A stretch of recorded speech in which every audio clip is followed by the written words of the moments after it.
The NBA Cup has been nothing short of chaotic. Last night we had game winners. We had statement wins. We had heartbreak losses, crazy finishes, spectacular performances. We got a little bit of everything last night. So we are going to recap all of that. It's going to be a hell of a show. And then we have some other things to talk about, like who's the current top 10 players in the NBA. I can't wait to see who's on that list. I can't wait to talk about who was snubbed from that list. And I can't wait to talk about who's too high or who's too low. That should be a good segment today. In the meantime, fellas, it is Thanksgiving. Happy Thanksgiving to you, Mars. Happy Thanksgiving to you, Damien. Happy Thanksgiving to you, Chill. Ox, I hope you burn your turkey. And happy Thanksgiving to everybody else that's in the chat. Fellas, what's going on? It's Turkey Day. You know what it is, Ron. It's Turkey Day. Food, football, no basketball today, but we're here. So we're here to get it on, no doubt. We're here for you guys. They get plenty of basketball by way of us. Yes, they do. Mm-hmm. Plus, y'all should have got enough last night, right? Oh, yeah. We'll give you your fix today. We got you covered. You got a turkey in the oven, Chill, or what? I do not. Okay. No, sir. Leave the cooking to the people that know what's going on, or what? I could cook. I don't celebrate Turkey Day like I used to. Yeah. Because I've gotten older and I understand exactly the symbolism of Thanksgiving. I don't celebrate Turkey Day like I used to. I'm just here for the food, ladies and gentlemen. Well, everybody else that does celebrate or whether you don't celebrate, nonetheless, I hope you have a good day. And I hope there's some things that you're happy, thankful, and grateful for. And, well, we're thankful for some things, too. So, I'm a pass the plate around to each and every one of you guys. And I want you guys to tell me, in the NBA right now, currently, what are you most grateful for? Mars, would you like to kick things off and let us know what you're so happy for? What you're ever so pleased about in the NBA this year? Everything doesn't always suck, Mars.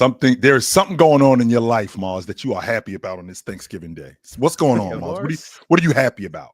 What you happy about, Mars? That game Jalen Green had against the Clippers. Okay. We'll take that. That was fun. Yeah, Yep. My highlight of the season so far. So I like that. Shout out JG, man. Shout out JG. Mhm.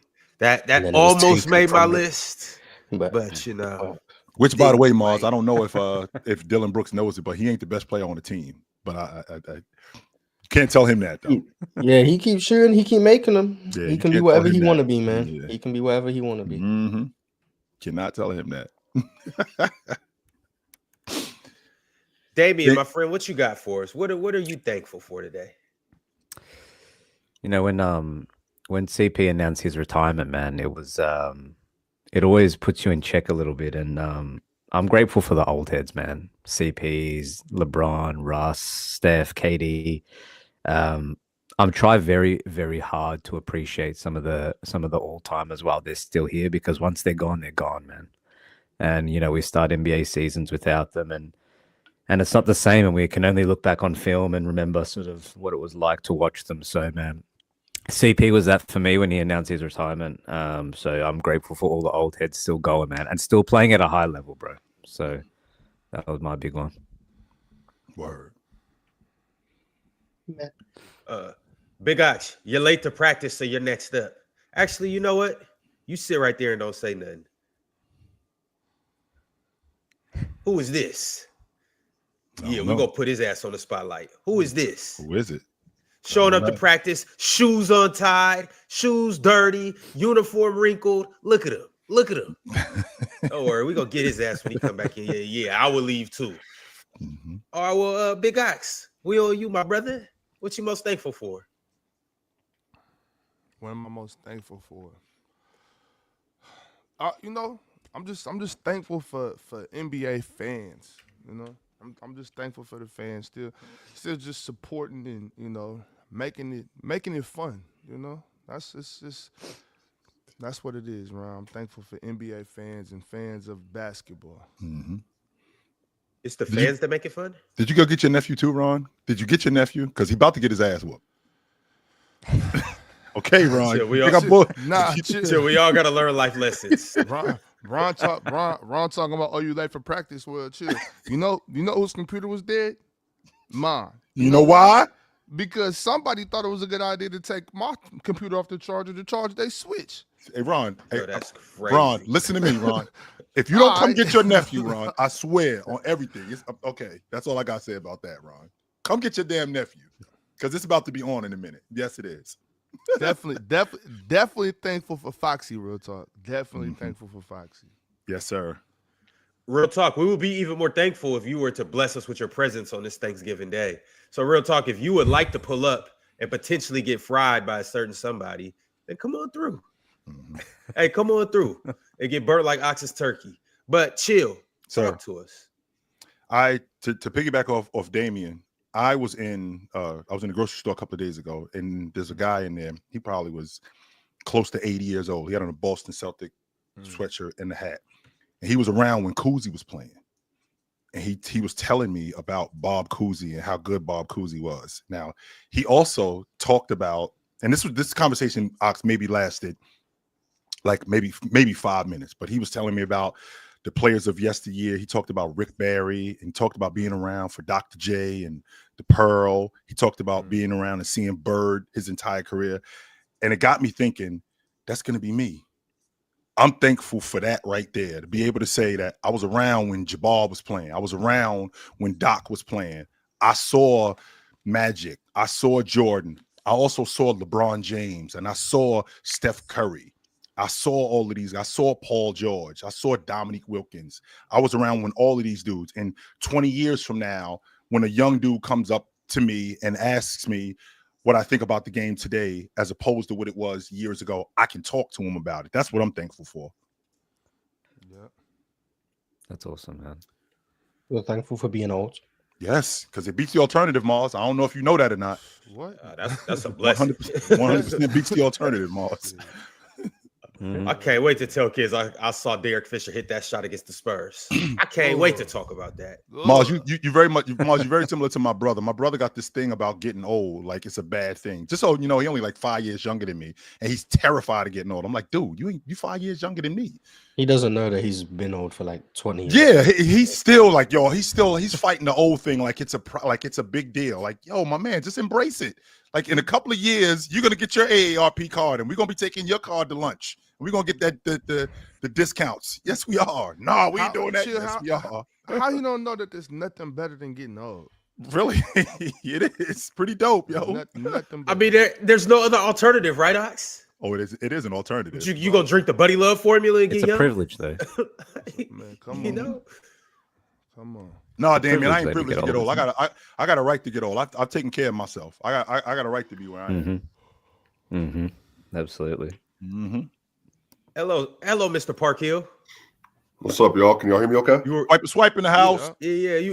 Where you reported I from? mean, I'm Like- saying, Ron, I'm asking legitimately. Like, you can hear me okay? Yeah, nah, Everything's Yes, good? sir. You hot? Yeah, Yes, all sir. right. You hot? I want to make sure, man, because Ron will start to get the clapping and twerking if I don't like sound perfectly. You know what I mean? Like, but yeah, happy Thanksgiving, everyone. I am in Park Hill, Legacy Land. Y'all know what time it is. This is literally like the place of the foundation, man. So I'm very glad to be home. Is that where it started, Swiper? Is that where it started? Everything started in Park Hill from Red Shield Disciples on up, bro. You know, Nice. shout out, man.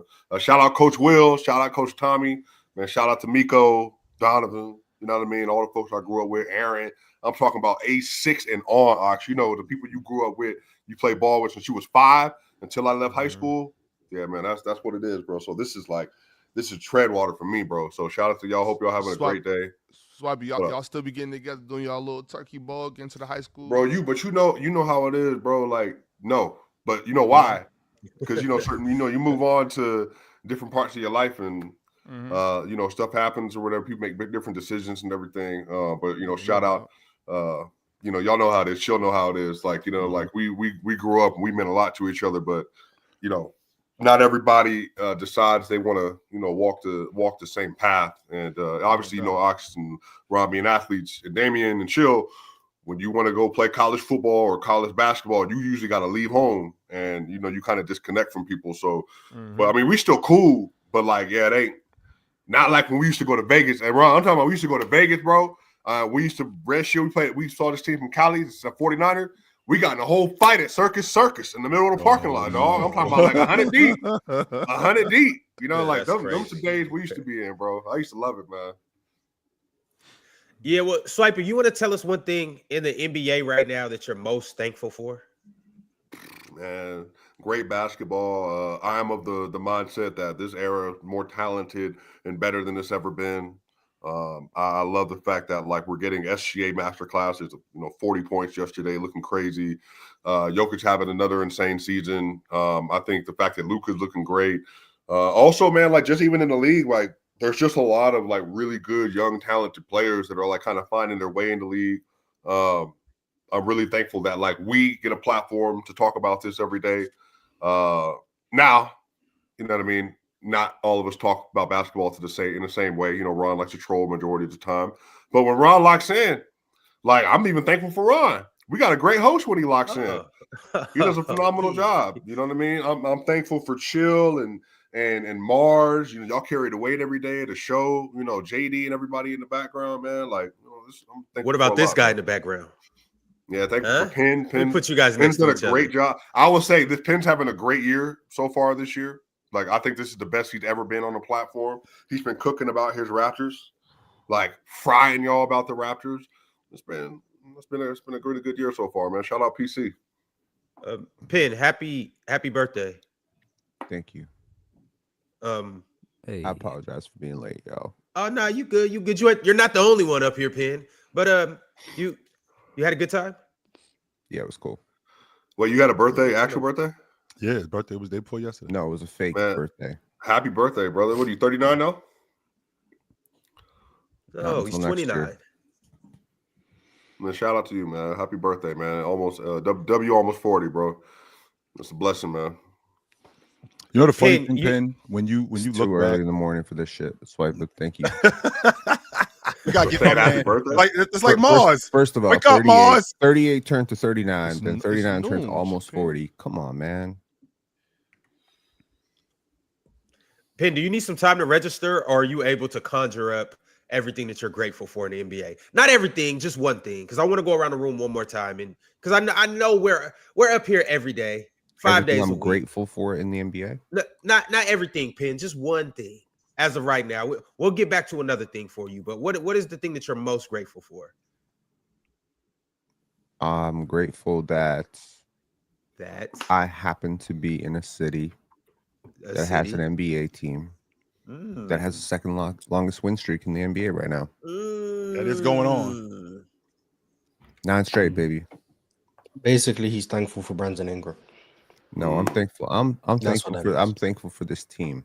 And I'm thankful that I have the common sense to see that. Like one of us, another brother up here also had the common sense to pick them as a playoff team this year. So W Twins, fan, W Twins. W-Ox. Well, I picked them as a playoff team too. I don't. Sad Sorry, days, man. I don't remember Can you that. say again? I don't even Yeah, know. you where you're do. from at. We had a whole Buck. I We had a remember whole that, Buck Pitt. conversation where I said they were better than the Bucks. Now look at you. Look at Ron. That's what I'm saying. When he wants to be a bad host, it's the natural for him, Ox. It's natural for him to be a bad host. So me having It's bad difficult. memory is me being a bad host. Bad memory, bad speech, bad vibes. all Mars, that. you remember him saying that? I don't be That's listening smart. half the time. Okay. I don't be So listening. now get on Mars for being a bad panelist. Mars All I know- Mars has been this way for the whole year. Like he's been literally this way all of 2025. He's tired of you, Ron. If you had better leadership, he wouldn't be acting like this half the time. But that says something about you, teacher, lead teacher, head honcho. Is it just me, Penn, or because I'll be watching the Raptors? I'll just be in there like, yeah, Glow, and they balling. And that's a fact. Yeah, Glow. You know what? You ain't I never found the seen, gimmick. Get him, Glow. you ain't This never is seen all anybody gorilla. jump that high in 6-inch stilettos, bro. You ain't never seen anybody jump that high in 6-inch stilettos. You crazy. I done seen things. In the words of my man Ox, I done seen seen things. that. But Penn, I'm actually pretty thankful for Toronto and everything that's going on Toronto. up there right now. You Say it guys with me, really are Ron. balling. Toronto. And everything that's going on up there right now. And we're going to get to that. We're going to get into the fast breakdown. We're going to talk about all the games that happened last night.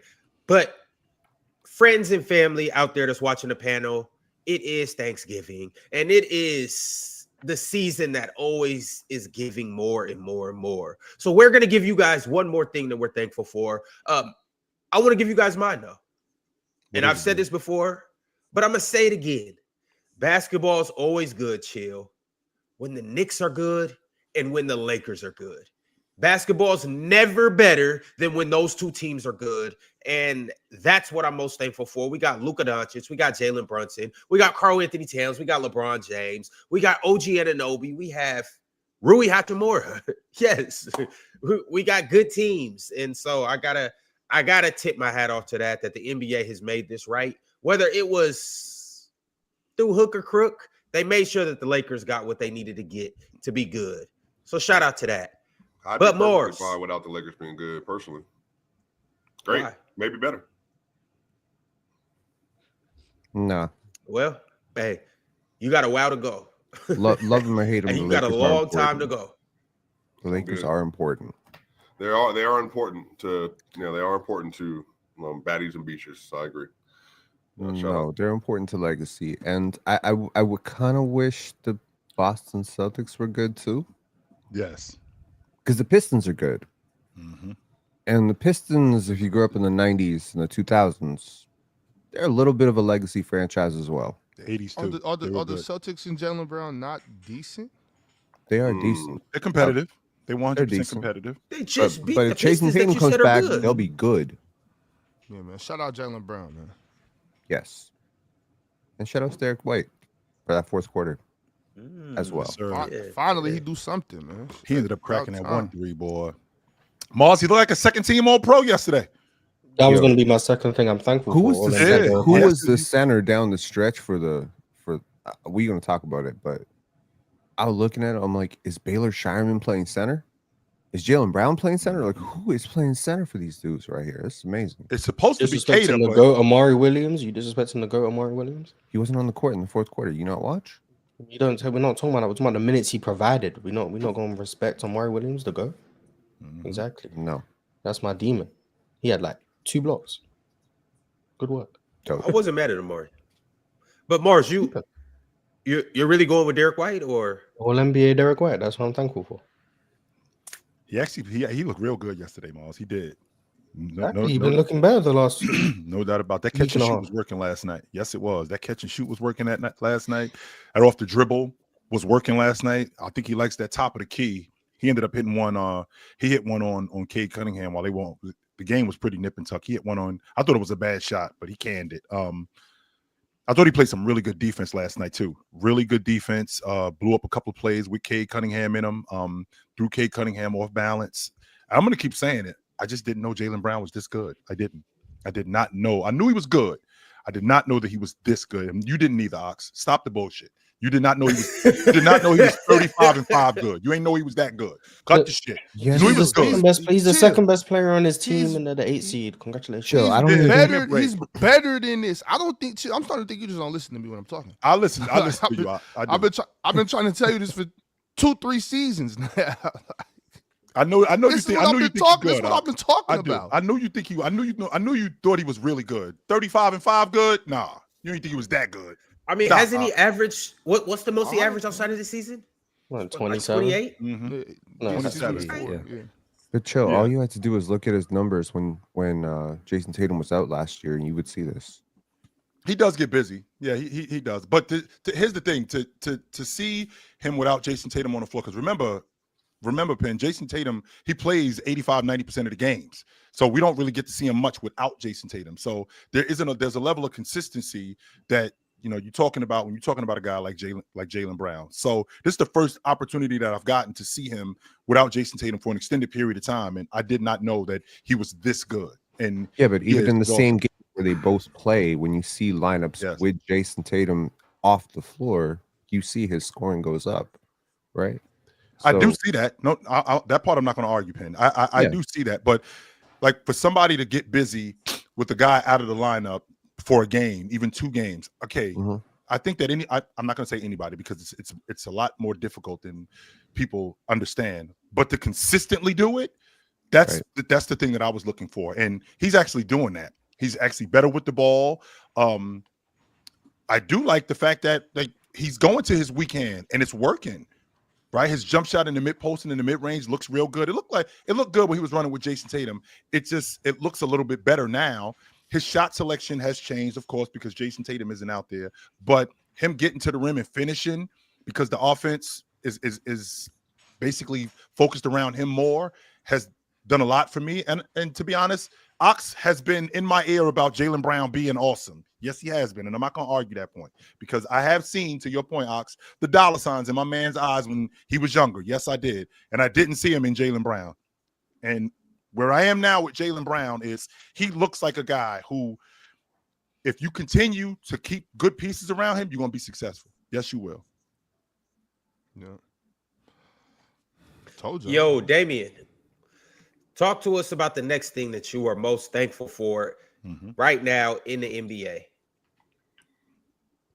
Well, I said the old heads before, so it makes sense that I go all the way to the other side as well, and thankful for the globalization of the game as well. I mean, even as panelists, we got guys up here that weren't born in the US. You know, we got the Wembys of the world, Jokic, Shea, Giannis, Luka.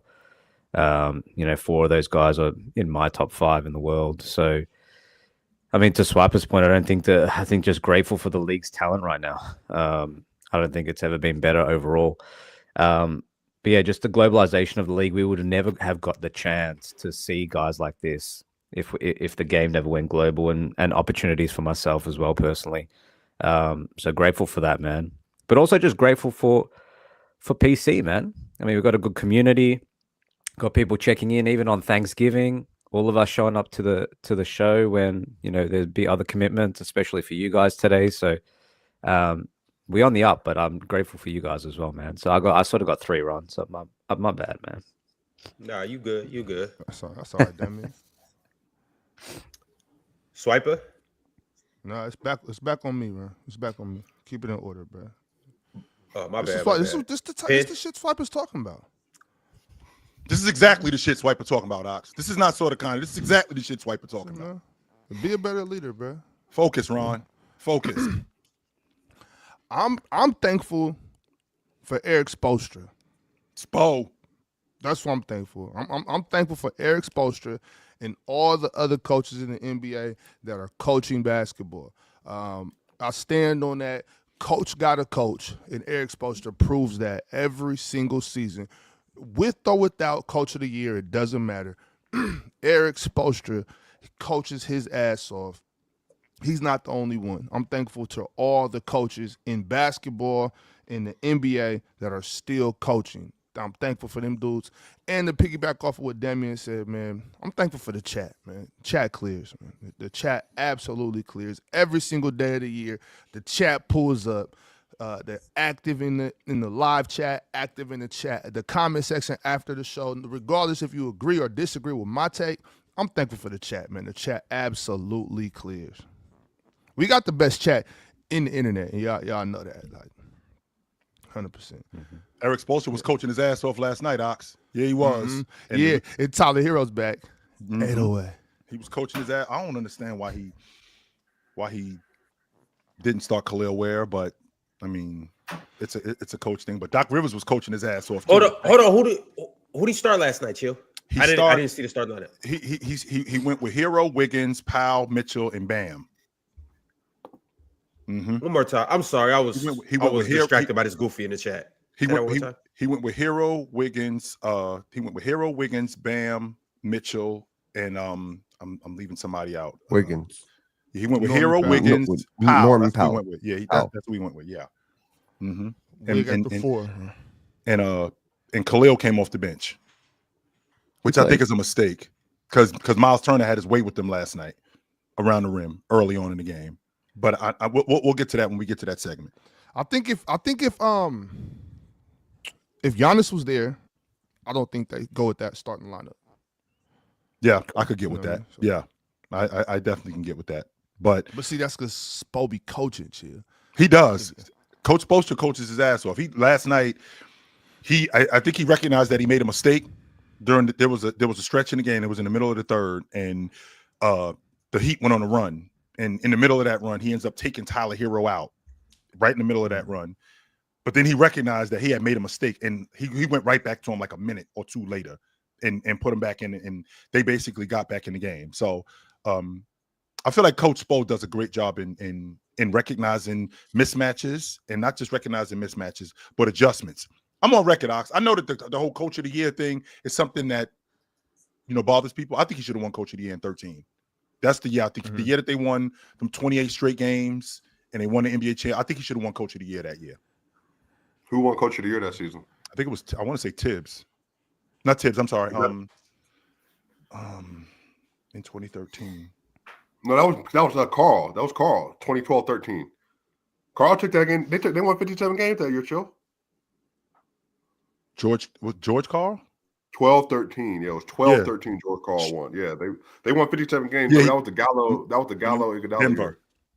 Yeah, but that Heat team, I think, and I'm gonna say, I know Ox in particular doesn't like to use the word victim, but I think he was a victim of having James and having Dwayne Wade, and I think that they looked at them different. Yeah, that always happens though. Like if you got like the best player in the world, it's hard to win Coach of the Year if you got like which is whack because Pat Riley did it, which is whack because Phil Jackson did it.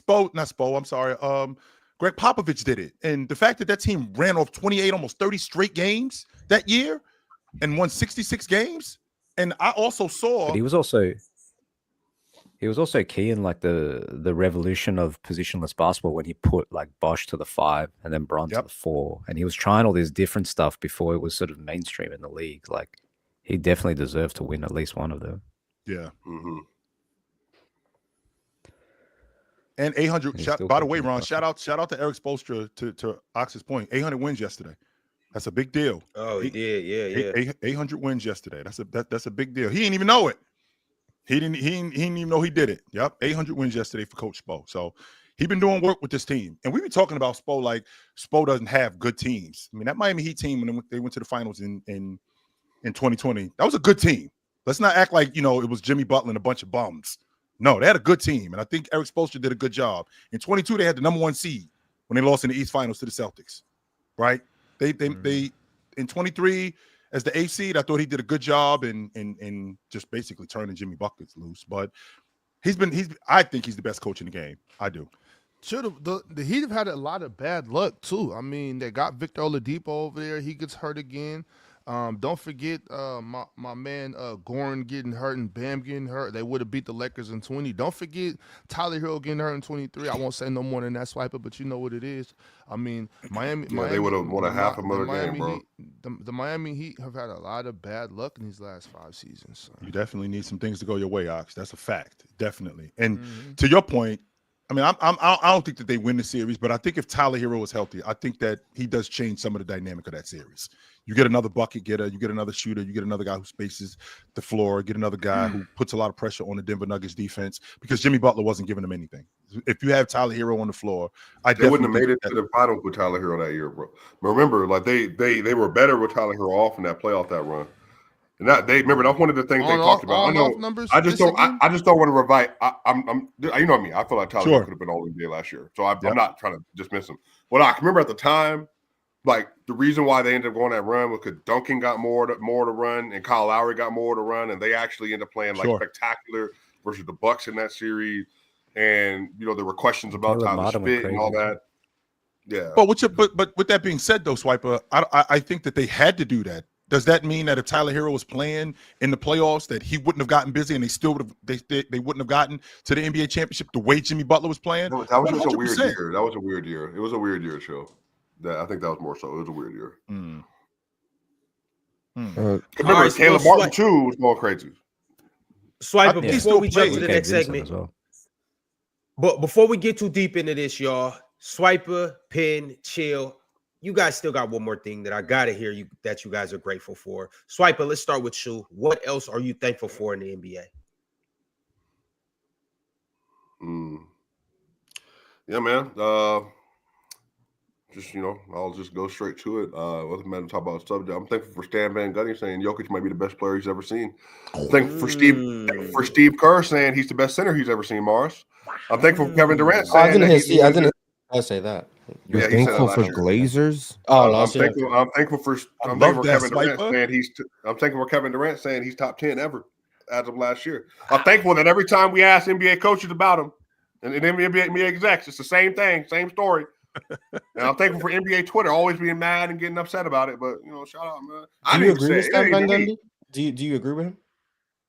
You don't sound thankful to NBA Twitter for being mad about it. But you know how I feel about Jordan. Swiper, in your lifetime, how many players have you seen better than Joker in your lifetime? I'm not 10 as of last year, and maybe not 7 as of now. Like just in their peak, even Mars feels that way. Mars is going to troll you, but I know he also feels the same. My lifetime is a lot shorter than yours. 2005. So my scope is a lot less. In your lifetime, of life, it's actually not that shorter. In your lifetime, Swiper, I ain't talking about Mars, because like you said, Mars will troll. In the span of your life, how many guys can you honestly say you've seen that are better than Joker?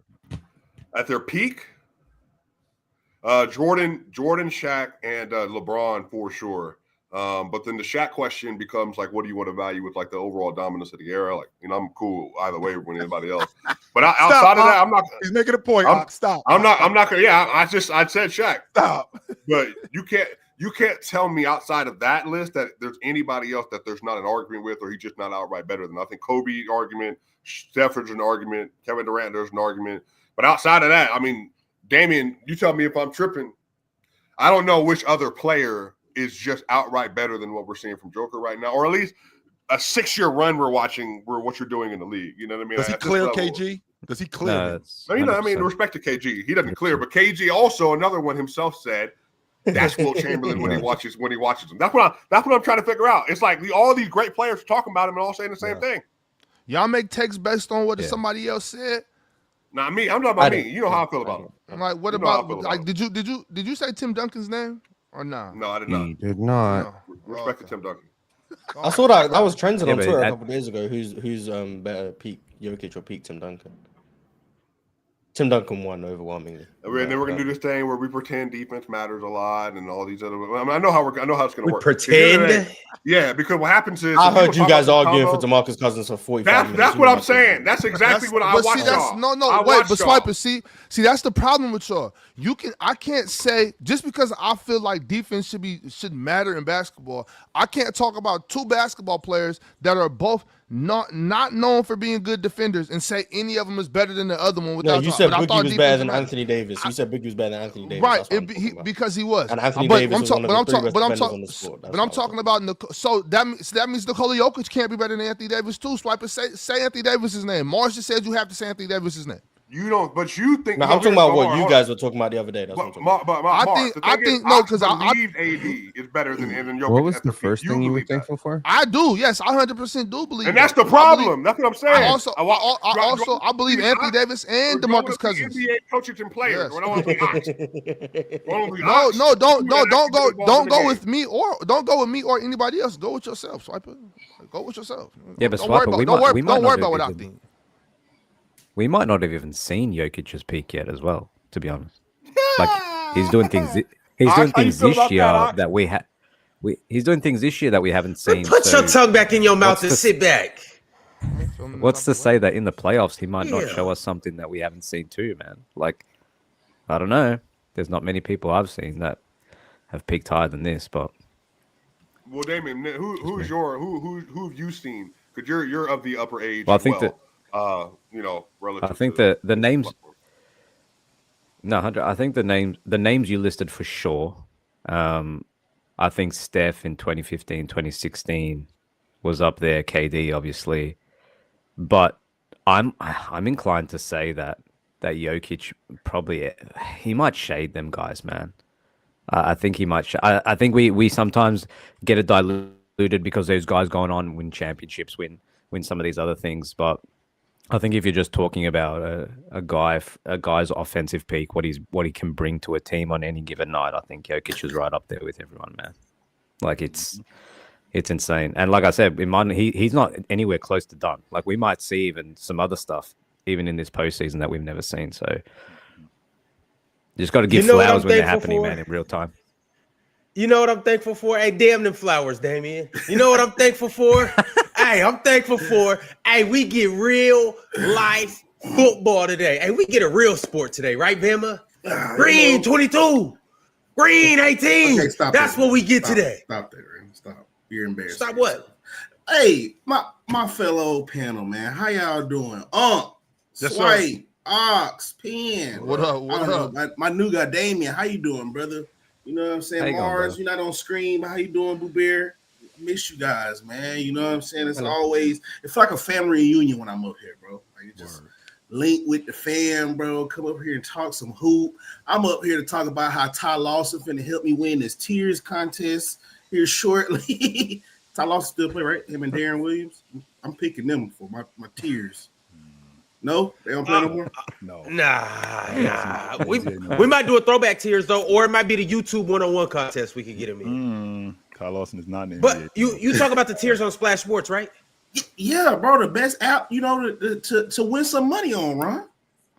Yeah, and see, Bama knows what he's talking about. We have a Thanksgiving tiers contest today on Splash Sports, and here's the thing, y'all.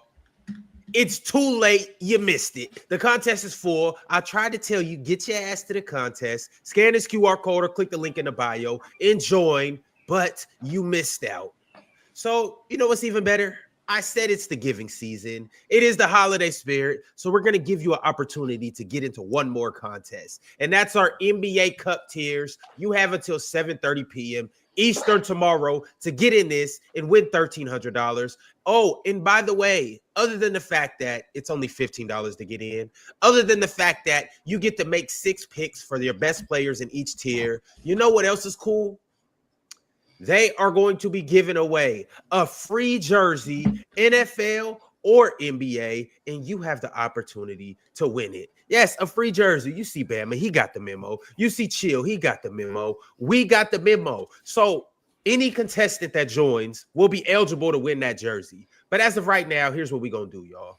Since my man Bama up here, we're going to let Bama show you guys that he has a higher basketball IQ or NFL IQ than anybody else up here. Yes, anybody.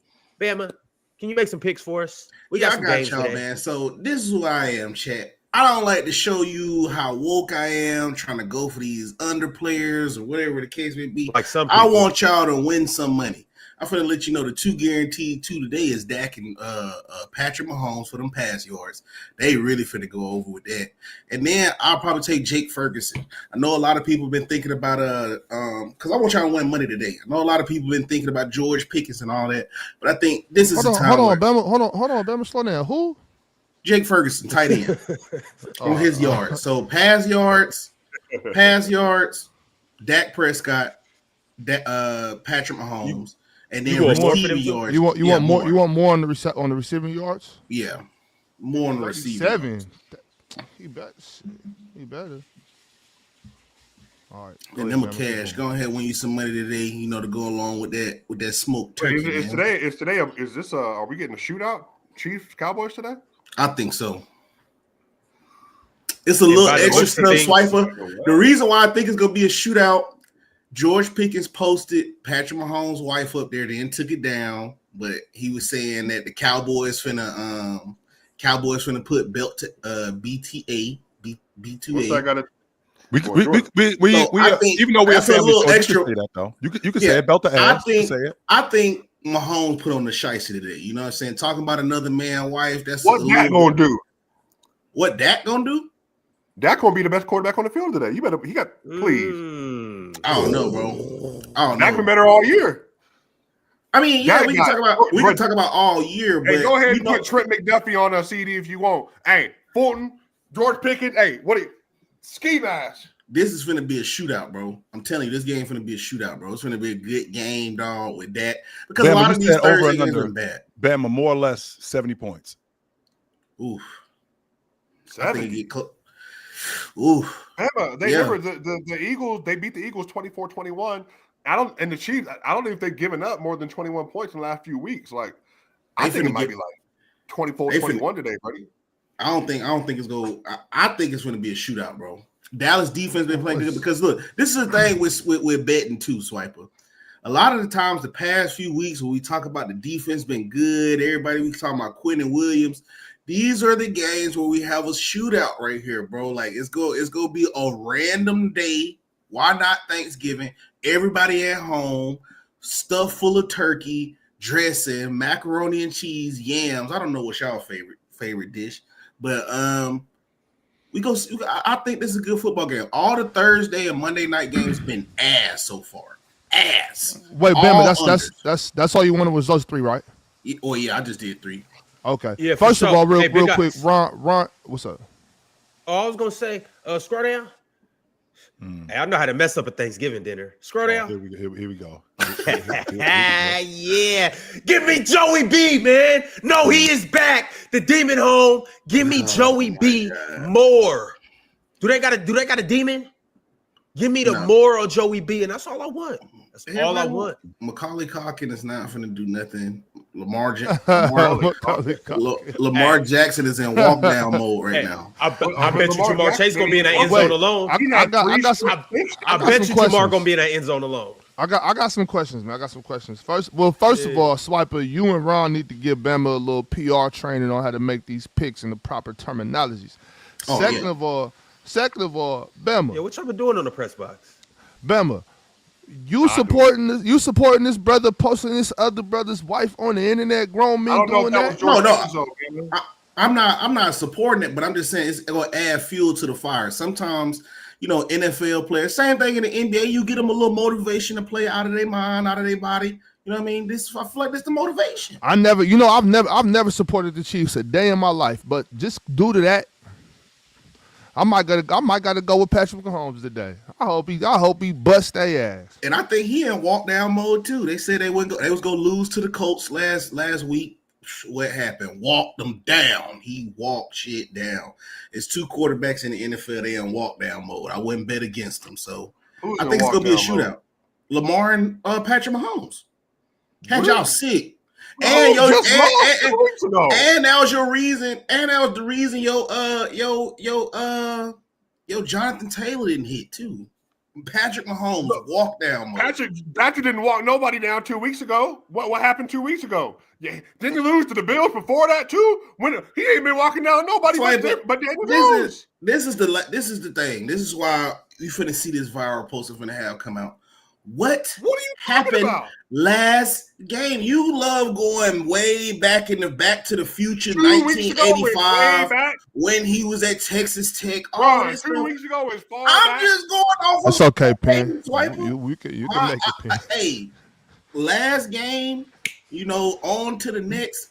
They in walk down mode, bro. They wasn't the favorites. Everybody on the show was picking the Colts. And he has a good what happened? He walked and down. Patrick Mahomes covered. Not only did he walk him down, he covered the spread. Come here. He walked shit down. Hey, guess what? Hey, Ron, you know what's gonna happen today? You know what Dak Prescott gonna do? He gonna do just like this. You shouldn't have said that just then, Bama. You know what? You see what you did now? Hey, go ahead and lay down, Mahomes. I got this. Let me cover the body. Let me cover the body. Give me the Cowboys. Give me the Cowboys. I'm taking the Cowboys today. Bye, Patrick. That's crazy. The Cowboys over the Indians on Thanksgiving. That's messed up.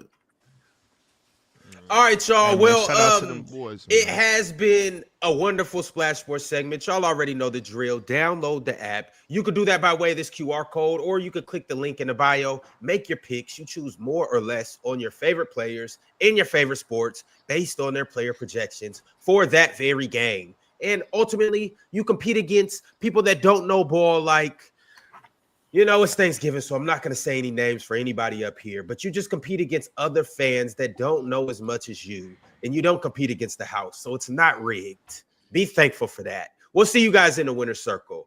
All right, fellas. Bama, is there anything in basketball that you may happen to be thankful for as of right now? You know what I'm saying, bro? I'm not going to lie, bro. Derek Queen, I'm a football head. I don't watch a lot of basketball, but I remember watching him in the summer league. I believe that last year I hit the group. I'm like, bro, this dude is the truth. Like, I don't know why he don't get more minutes. And all of a sudden he gets more minutes. And the guy I saw in summer ball is coming alive in the league. So, man, you know what I'm saying? I just like it when I get right. Because sometimes I'm a casual at basketball. I still thought Darren Williams played. You know what I mean? I was getting ready to pull my, I was getting ready to put my Rondo jersey out, bro. Like, and then, these guys don't play no more, and I'm seeing it's a lot of brothers out here playing some good basketball. Derek Queen popped off the screen to me, dog. I'm happy, and I'm also happy for the Westbrook respect, man. I'm glad y'all guys respect that boy Westbrook, man, because he's still a lot of basketball to play with that motor. I respect that, man. Looked like the best Sacramento King last night, didn't he? Didn't he? Shout out Keegan Murray. Well, all right, y'all. It is about that time for us to get into this crunch time chat segment. Bama, appreciate you for pulling up and blessing us. Bama, when can we catch you? Wednesdays at 8:30 p.m. EST, right here on Players Choice. And Sunday coming up, 11 a.m. to 1 p.m. Get you ready for them football games. On the press box where it get nasty. Swipe of Mr. Nasty Man with his Broncos. But, I'm here to try to hold them accountable to last game. Not 20 games ago, not when they was in 13 in middle school, but last game, bro. You're only as good as your last game. That's a fact. Hey, Bama, if you didn't know, Bama, he claps and twerks for every Alabama player, no matter how mid they are, no matter where they might be. Tua, Bryce, Boo Young, all those players. So if you want to listen to somebody be nasty about Alabama for no reason at all, tap into your boy. Matter of fact, on the press box last night, he said the 2008 Florida Gators had the best college football offense of all time. He don't know what he's talking about. I could deal with that. Off the stage. Boo! All right, y'all boys. Do that again. Wait, do that again. Do that again. Somebody clip that. Hey, somebody clip that. Yeah, we got his ass. We got him. For sure got his ass. Hey, real quick. Can I ask Penn a question real quick? Yeah, what's up? Yeah, but before you do that though, because it's gonna be a lot of questions asked to Penn tomorrow on playback. Yes, we will be watching Foxy. De'Aaron Fox dominate whoever is across from him. I don't know who is going to be across from him, but he's going to be the best player on the floor. Right, Swiper? Right, Penn? Right, chat? Well, you guys just pull up. You guys just pull up tomorrow so we can get down to the bottom of some things. Is he the best Kentucky guard in that game? Stop it, Swiper, please. This year? Swiper, please, brother. Come on, man. We don't right, do we'll that. We'll see tomorrow. He has not ever for a minute been better than Foxy. Stop it. I bet you believe so, brother.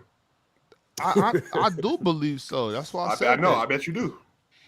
Swipe. I think you might be the only person in the world. You might be the only person in the world. In the world. Craig. In the world. Yes. It's not possible that anybody up here thinks that. No. Oh, but Penn. I know how you feel about guys with their parlays and whatnot, right? And I one thing I hate parlay watchers. Like, I think it's fun to lay parlays and watch basketball, but I hate parlay watchers. Guys that judge basketball players based on whether or not their parlay hit. I think that's egregious. And I think if you're going to be a parlay watcher, you shouldn't lay parlays. Penn, did you see the guy in the Golden One Center last night crashing out on Zach LaVine? And I'm assuming because he didn't hit his parlay. That was a season ticket holder. He was going ballistic on Zach LaVine. He had to get escorted out of the arena. He had a Kings jersey on. He had a Kings jacket on, didn't he? Yeah, it was in Sacramento. What? Now, mind you, I have no proof. I have no proof that it was about the parlay, but it was speculated. Well, Ox, what he said though, he said play some damn defense. Right. Yeah, he was saying a bunch of things. Though. He was saying a bunch of things to Zach LaVine. He was losing his mind, but he was crashing down on Zach LaVine and got escorted out of the arena. He had a fly-ass jacket on. Right behind the bench too. And he is a season ticket holder. Not no more. Not no more. I don't think so. Hell no. Nope. I don't think so. All right, fellas. Man, hey, we in the crunch time. We got the best fans in the world. It is you guys' time to be like that Sacramento Kings fan and snap on anybody up here via snap or via super chat. If you want to crash out on somebody, you can. If you want to show somebody some love, you can. If you want to ask us an inquisitive question, you can. This is your time to talk about whatever you want to talk about. And well, we give you guys the floor. So let's do that. If you haven't liked the video yet, like the video, subscribe, become a member, all of that good stuff. The first super chat is from Jalen King 2605. Jalen King said Cocaine Curry just walked down 30 like he's gonna walk down his 3-point records. Happy Thanksgiving, panel. PC fam, thankful for y'all always pushing content. What's y'all starting 5 of Thanksgiving food? That's a good question, y'all. Cranberry sauce is unanimous, right? Who? No, Swiper. Cranberry sauce is unanimous. No. Cranberry sauce is amazing. I'm Hell putting out no. all over my Out of the can. Out of the can, too. Fuck no. Not in nothing. Out of the can. Thank you, Swiper. Out of the can. Wait, so we got mac and cheese. We're talking about Thanksgiving food, and cranberry sauce is what comes up first. Well, I said mac and cheese. I said mac and cheese first. Mac and cheese is making the list for sure, right? Yeah. Ron, not that mac and cheese you get with like the casserole, the you know what I mean, the Brussels sprouts in the mac and cheese. I'm talking about baked mac and cheese, 4 to 5 cheeses, baked thoroughly through, and then crispy on the top, and then nice and gooey inside the middle. That's what we're talking about, right? That's that mac and cheese right there. That's good mac and cheese. Am I the only one who thinks turkey is super overrated? I mean, it's a little bit, but it's a staple though. Would you rather have turkey or a holiday ham, Ox? Turkey. I don't eat ham, but you know what? Turkey mega overrated. Thank you, Penn. Thank you. I know what's not on the list, Ron. That damn cranberry sauce. Get that shit out of here. Why? You bring that to my house. But how is keep that on that side of the table? Cranberry and stuffing. I will throw up. Yams? Are they on the table? 100%. Hey, on and under the table. You can feed yams to your dogs? Nah, on the table. We can talk about it. Not sweet potatoes. I'm talking about yams. So that means you got marshmallows in it, like, you know what I mean? Brown sugar. I ain't putting no marshmallows on it. You could put a little brown sugar on it, but no marshmallows. Well, that's what the yams is. And that's what makes it like the sweet yams. All right, so we got sweet potatoes. We got mac and cheese. There's no meat on the table? I can't believe that none of y'all. You got bringing up you're not bringing up the greens. Where the collard greens at? Greens with no ham hocks. Just straight greens. You got to bring the collard greens in it. We have to bring the collard greens for sure. We definitely could do the not on the top 5 list though. Like turkey got to be there before that. No, we got to bring the collard greens. They're both on there. Yeah, greens, turkey, greens, turkey, stuffing, mac and cheese are the unanimous starting 4. Not everybody. If you guys. Well, I don't know somebody that doesn't make things or good stuffing. I've never been accustomed to it. All I know is the stuffing is like it's the Draymond Green of this thing. It holds even with KD there. It holds everything together. Would you rather have cornbread or stuffing? Stuffing. Cornbread. 100%. No, cornbread, bro. No, hey, you guys just ain't never had good stuffing. That's all. That's what it's got to be. Cornbread, homemade cornbread. Cornbread is disgusting. Fluffy homemade cornbread. Hey, the cornbread is a side. The stuffing is a main dish. No. So what we gonna put? Y'all gonna have to come up to Seattle one of these Thanksgivings. I got y'all. I'm gonna show y'all a thing or two. Mars, you think you can make it, Mars? Up to Seattle for the food for Thanksgiving, or you good? I'd rather die. Oh my goodness! Oh shit! Don't worry. Hey, you'll have a layover in Trenton, New Jersey. Don't even worry about it. Nah, Mars, come on to Portland, Mars. Come on to Portland. But but so for the meat, what are we going with? I'm throwing oxtails in there. Of course you are. Got to, man. Oxtail. I'm good with the turkey. They on the stove right now. I'm good with the turkey. Oxtails go crazy. They just not in my top 5 for Thanksgiving dishes. Like they go crazy, but nah. I'm gonna go with to Swiper's point, I'm gonna go with the mac and cheese. I'm gonna go with some greens. I'm gonna go with the turkey. Doesn't work without gravy. You definitely need some gravy on the turkey. Let's see, what else am I looking for?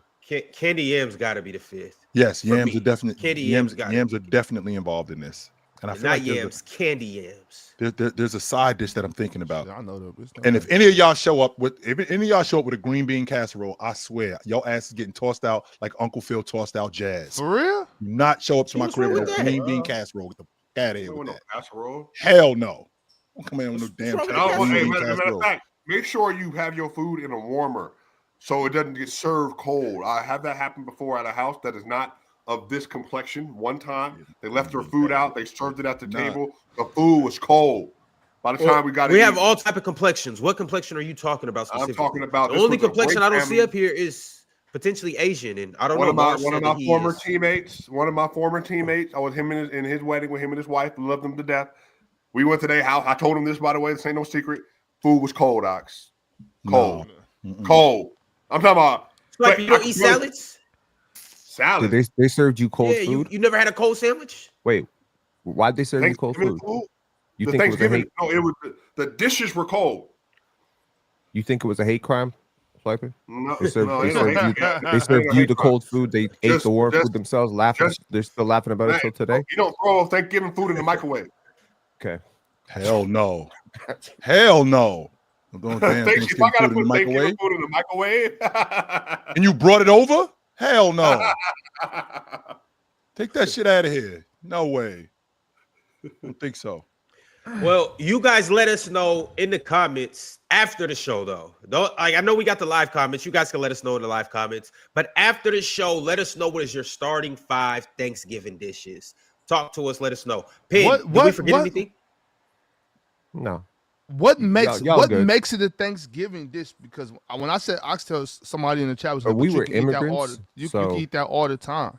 So, but I mean, we make all this stuff like any day during the year. So what makes it a Thanksgiving dish? Like what, you know what I'm saying? That's what it's just traditional Thanksgiving dishes. Yeah, staples for Thanksgiving, like greens, collard greens, mac and cheese, turkey, yams. Like that's I think that's staples for Thanksgiving.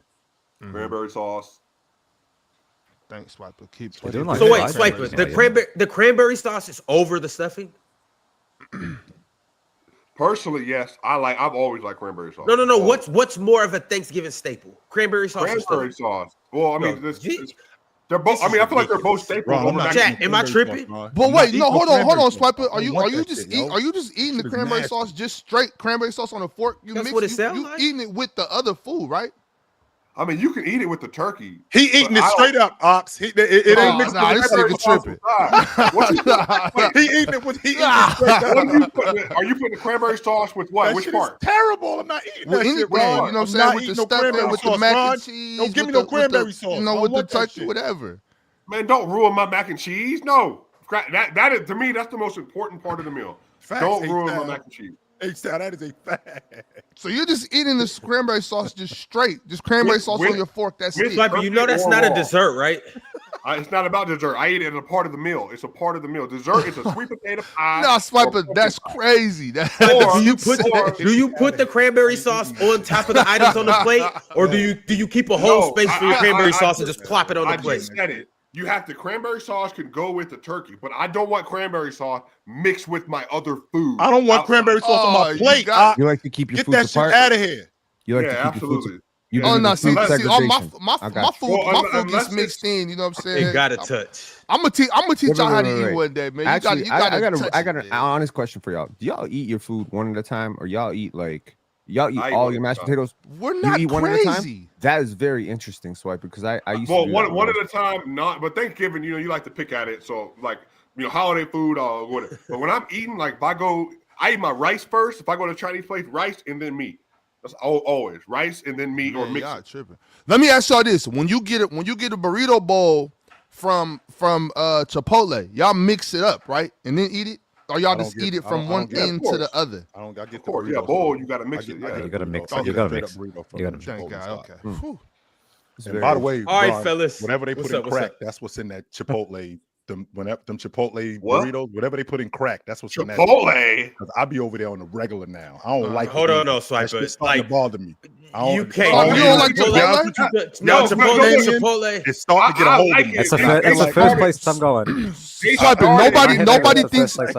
Nobody thinks it's authentic Mexican, Swiper. We understand that, but it's still good. It's not crazy. It's cool. But it's like Qdoba's better than Chipotle. Their cheese is for sure better. Qdoba smell funny though. That shit stink when you go in there. Qdoba, I for real. But I mean, it's hard to have weak Mexican. What's the hot spot in I like. What about Baja Fresh? I like Baja Fresh. Baja Fresh go bananas. Come on, Baja Fresh is nuts. Ooh. The best Baja, I'm gonna tell you like this: the best Baja Fresh is that one when you go into LA, when you're on the 5, right before the Grapevine. You know where they got all them that big outlet right there. They got a Baja Fresh right there on the east side of the freeway. If you, I'm telling you, if you ever on the 5, Fresh on the east side of Portland. That's Mars, where, right off the 205. I just touched down in Glasgow, Mars, and I'm staying in town. And just like you, what I'm doing is I ain't going nowhere. Where am I ordering from? Who am I calling Uber Eats for? Ideally, you're just getting on a plane back. Ideally. Okay, so I'm stuck. I'm stuck here. The weather's bad. That's ideal. But the weather's bad. I can't go nowhere. I'm stuck here for 3 days. Who am I calling up to bring me some food? You're gonna have a hell of a diet. Oh, damn, Mars. Who am I calling up, Mars? Because I can't sit here for 2 days and not eat. That can't happen. So who am I calling? Absolutely can. You can survive weeks without food. Yeah, you can. But you can survive weeks without So that's food. what you will be doing. But I'm only gonna be here for 2 days. So I'm not gonna eat for 2 days, Mars. That's what I'm doing. So I shouldn't even eat. You don't want to sabotage your taste buds. There's no good food there, Mars? That's what you're saying? He said Glasgow. Right now. What do I know about Scotland? I don't know. I guess okay. If we pull up wherever you live. No, I just pulled up in East London, and I got family in East London. Wait, you're in North London, aren't you? Or North England? No, Mars on the allegedly. east side. Allegedly, that's what. Let's not do that because he's not going to tell y'all. Let's just ask him if we pull up to wherever Mars, you reside. Mars, Mars, I just touched down in London. That's where I touched. What about Mildred's Covent Garden? Is that a good eat? Mildred's? Mars, you go to Mildred's? Is that good eat? Again, Mars, I just touched down in London. I can get with Mildred. And I was supposed to catch a flight from London to Barcelona, but I'm stuck in London for the next 3 days. And who am I calling up to bring me some food? McDonald's. That's it? Okay, Mickey D's. All right. Hey, they got a burger. I don't know if you can see it because it's not. Chill, what kind of cuisine you like? They got a burger with a pepper on it. Chill, what kind of cuisine you like? You like Italian food? You like Indian food? You like what do you like? Because London got everything. I was just about to say because before I converted my diet, I used to be a big time Italian fan. I was a fettuccine Alfredo guy. I was a rigatoni guy. I got you. Yeah. So you got to go to 64 Old Compton Street. That's where you ordering from. Make sure you finish that off with a cannoli too. No tiramisu, none of that shit. Gotta finish with a cannoli. All right, that's what's up. All right, fellas, let's get into these super chats. The first one is from none other than my man Teddy Hart. Shout out to Teddy Hart. It's actually the second one, Ron. If you focus, because you already read one. Before you guys, went on a whole tangent and a rant. But Teddy Hart sent through another super chat. He said, "What year of your life was the best Thanksgiving ever, and why? Also, best Thanksgiving Day football game you ever witnessed." Best Thanksgiving Day. That's a pretty loaded question because I've seen a lot of Thanksgivings. Yeah, you can go back to the first one, right? 1620 something. I was not here for that one. When they showed up on a boat. No, I was not here for that one. That's why I don't really bother too much with Thanksgiving because they did them people dirty. Yeah, we don't really celebrate Thanksgiving. That's exactly. That's where family time. It's holiday time. You know what I mean? You get off from work to be around your family. I would say whatever makes you feel better, man. Whatever makes you. I think it was 2000. Time to see your family out here. I think it was 2009. Me, Ron, Shaq, we all ended up getting stuck at school. We wasn't able to make it home. And end up walking the safe way, grabbing some food, and just threw down on our own. That was a fun Thanksgiving. We had a good Thanksgiving that day. Good Thanksgiving. Amazing time. Probably the best Thanksgiving football game, probably I want to say in '97. When I saw Barry Sanders run for like 100. Barry Sanders ran for like 167 yards that day. That was against the Bears. Yeah, he got busy against them. And it was a short week too, because like the Sunday before that, he ran for like 200 yards. That was the year he ran for 2,000 yards that year. Hey, I just saw Swiper or Chill somebody. I'm sure y'all two know this. I just saw yesterday the clip from, was it the Cowboys versus the Dolphins when they blocked the field goal or something, and then they weren't supposed to touch it. Leon Lett, goofball ass. Yeah, Leon Lett. Yeah, What you doing, B? Leave what the ball the hell alone. was that? Leave the ball alone. I never even knew that happened. I never knew that happened until yesterday. Mm-hmm. Wait, did that game have any real repercussions for the season? Like, did that win mean anything? I think it knocked the. If I'm not mistaken, I think it knocked the Cowboys out the playoffs that year. I think so. That's crazy. Yeah, I think it might have knocked the Cowboys out the playoffs that year. Wait a minute, Ron. I'm bugging. Randy Moss went for like 200 yards and 3 touchdowns. Yeah, that's my game. Yeah. I didn't watch it live, but I'm bugging. love seeing them highlights every year. That was his coming out. Three ball. Touchdowns. It was 163 or 193. Yeah, he got busy that day. Yes, he did. One of them two. Mm-hmm. That's dope. So I don't really be watching football on Thanksgiving.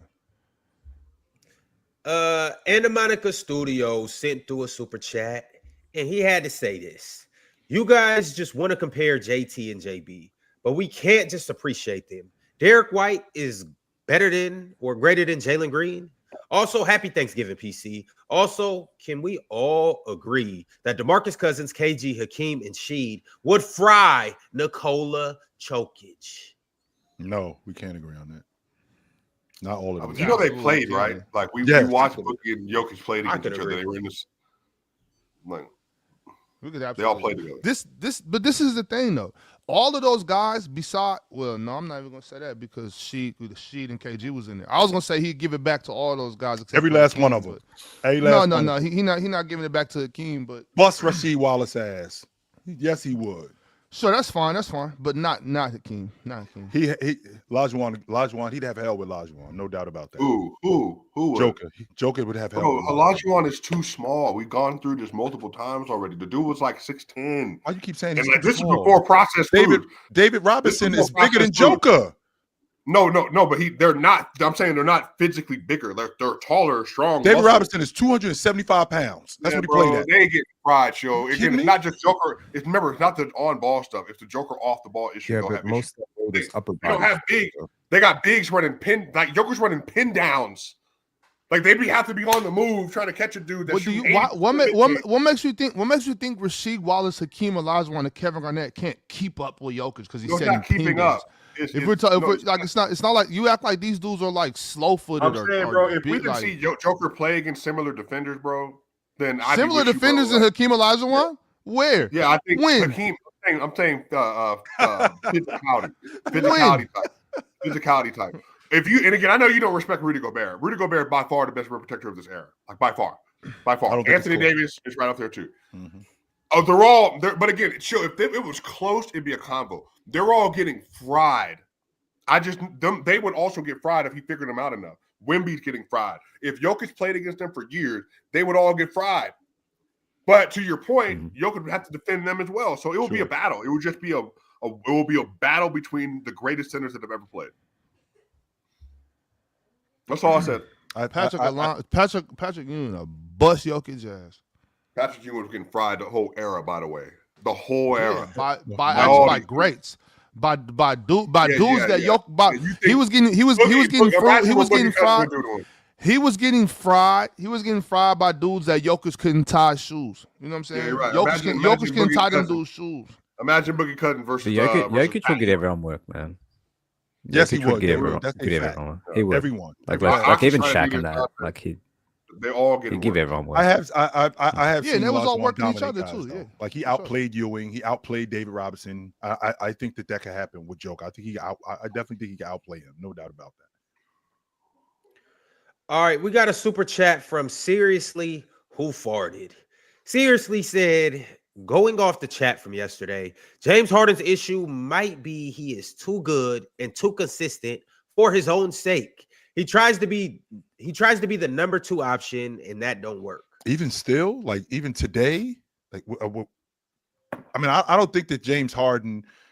I mean, I still think he recognizes that he is quote unquote the system, but I mean, I think he's one of the most willing passers and playmakers that the NBA has ever seen. So if you get open and you balling, he will 100% get you involved. I think the problem with the Clippers is a lot of times we find them, especially with that offense that they run, we find them standing around watching James Harden produce something. And I don't think that that's just a Clipper issue. I think that's the way the offense is constructed, to put the ball in James Harden's hands and to make him do something, as opposed to the offense actually moving and getting the ball to other people in space where they can be productive.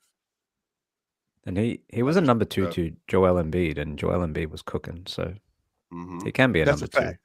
That is a fact. 22 and 11 on 61 true shooting that year. Had a great season. He was all NBA for me. James was very good with the Brooklyn Nets. He was the best player in the Nets for a little bit when Kyrie and KD were there. I mean, I completely have changed my opinion on James Harden over the last 4 years. I mean, I liked your him. opinion on him? What was your I opinion? liked him. I thought he was really good, but, you know, it's just it was the same thing. Like, I just didn't think he was – I knew he was very good, but, again, I just didn't think he was like the put you over the top kind of a player. But, like, if you go through all the situations he's been in, chill. But it's not his fault. Like, if the Clippers were working as constructed, James – he would be viewed even better than he is right now. James is literally the only thing making that season worth watching for the Clippers. It's that simple. Everybody else is going to be an all-star, I think. He's going to be an all-pro. And I think last year was just different. It was just different because, like, I mean, Zubac was playing a much better last year than he is this year, and Norman Powell. Like, I think we just sleep on how important Norman Powell was to that basketball team. Losing Norman Powell and then not being able to replace him with Bradley Beal, which I think was their intentions, that really hurt. Like, that hurt big time. And Bogey not even being healthy too. Like, I think Bogey will be able to help a little bit when he gets here. But Ox, to your point, and you keep bringing up Norman Powell, and I do understand why, because I'm thinking to myself, what team can lose 22 a game on that kind of production and not replace it and still be rolling? I haven't seen a team be able to do that. Even though you have seen in the past, you've seen addition by subtraction. All right, we're going to take this guy out of the lineup. Even though he's getting busy, we're going to take this guy out of the lineup and we're going to supplement it with other things, you know, other dirty work guys who are better on defense, stuff like that. But to lose Norman Powell and not replace that kind of offensive production and that kind of bucket getting, that's huge for the Clippers. That's huge for them. And Powell's going to be an all-star probably this year with Miami. Long overdue. Shout out to Norman. I'm on record. We got a long ways to go, fellas. No, we don't. No, hey, Ron, it is. Stop the bullshit, Ron. This Miami Heat team. I never said anything about the Miami Heat. We're talking about Norman Powell being an all-star. It is November 27th. We still have to get to December 27th. We still have to get to January 27th, and then we still have to get midway through February. Norman Powell is not an all-star in the East. Why isn't he right now? One of the main reasons. He is. Go ahead, I'm sorry. I'm sorry. Right now, he is.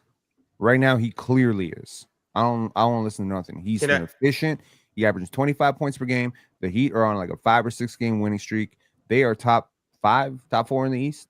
Like, they're a good team, and he's a huge reason why. Huge. So someone getting credit for that success, yo. We have 8 international players, right? Yep. So, which leaves us with 16 U.S. players. Okay.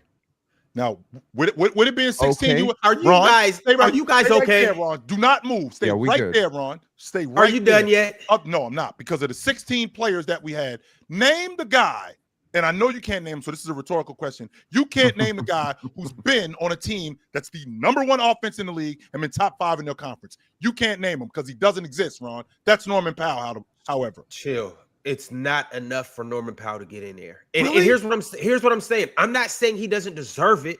I'm just saying he's not going to get it. He's just not like who? I know I'm saying you have your 6 legacy guys that are going to get in there no matter what. You have those guys. Which is who, Ron? LeBron James, Steph Curry, KD, James Harden. You can say James Harden. He's not getting in there over James Harden. I know that. Keep going. Why not? Even though James Harden doesn't matter. Even though James Harden is in the West, but keep going. He's just not. No, that's not how it works this year. About that, what?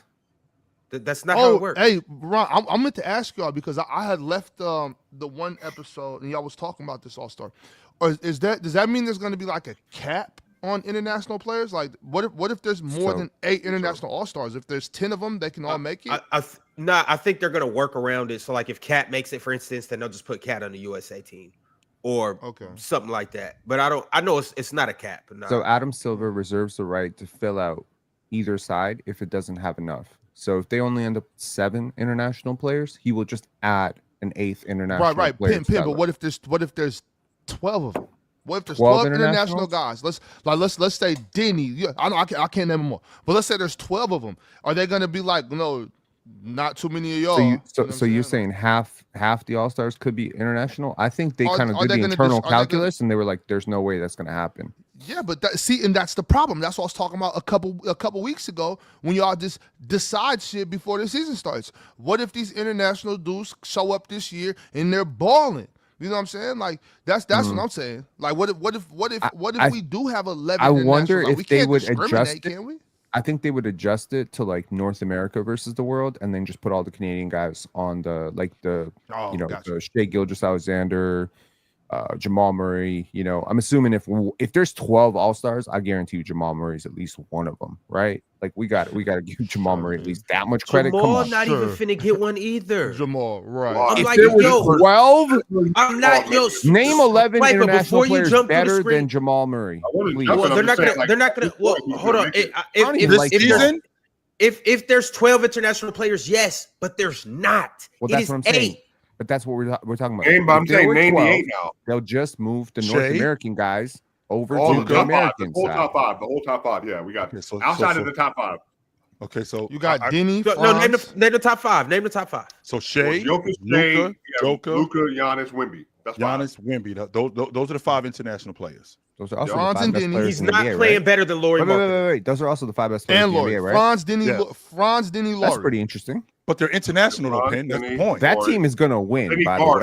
By the way, they all know that. Yeah. Yes, Denny's a guard. Franz is a guard. Franz is not a guard. They don't play like guards. They're not guards at all. He's not making it over Pascal Siakam either. Oh, Josh Siakam not playing better than Sengun. He's not making it over Sengun. You see what he's not making it over Sengun. That's a center. Okay, what about Josh Giddey? It's positionless. It is positionless. On top of that, they got a point guard. Yo, does winning matter at all to y'all? Like you could be not for the All-Star. We don't. We know that doesn't count. Absolutely matters. Winning matters for the All-Star team. Hold on. Okay, all right. So check this out. What's the top 5 again? Luka, SGA, Giannis, Jokic. 2 guards. And who's the 5th? Wemby. All right. That's another guard. Josh Giddey's on a winning team. It's positionless, though, isn't it? Yeah, it is. No, it is. But they're saying that we need guards, so we'll just go with 3 guards. Josh Giddey's on a winning team. So you got Josh Wagner Giddey is a SGA, wing / a guard, and Luka. SGA, Josh, and Luka. Those are 3-point guards. You don't need Jamal Murray. Franz. Yeah, but I'm just talking about guys that play point guard, right? Lauri averages 28 points per game, right? Yes, but is he having a better season? Is he having a better season than Josh, Luka? I think I got to go into it. And we haven't even mentioned Sengun. You got to look at the numbers. Sengun has to make the All-Star. Y'all talk about winning. Sengun has to make the All-Star. Yes, Sengun does have to. Sengun, yes. It's not a big deal. Josh, look, Jamal, there's no room for Jamal Murray, okay? I just named 3-point guards, and then we got wings and Franz and Denny. If he keeps this up, he makes it. I mean, I'm just going to tell you, he's going to make it. If he Jamal Murray? Yeah, there's no room for him, Swiper. There's no room for him. Respectfully, there's no chance. I'm saying, but at this juncture, though, like he's playing too well, and if they're and again, put that fucking hand down. No Christian Brown. If Swiper shakes my hand, I'll put it down. Swipe it. I'm no crusty fingers that been up. $50. That's been sitting inside of $50 on it. I'm good. That's disgusting. $50. What about a min? Is a min international or is he American? No.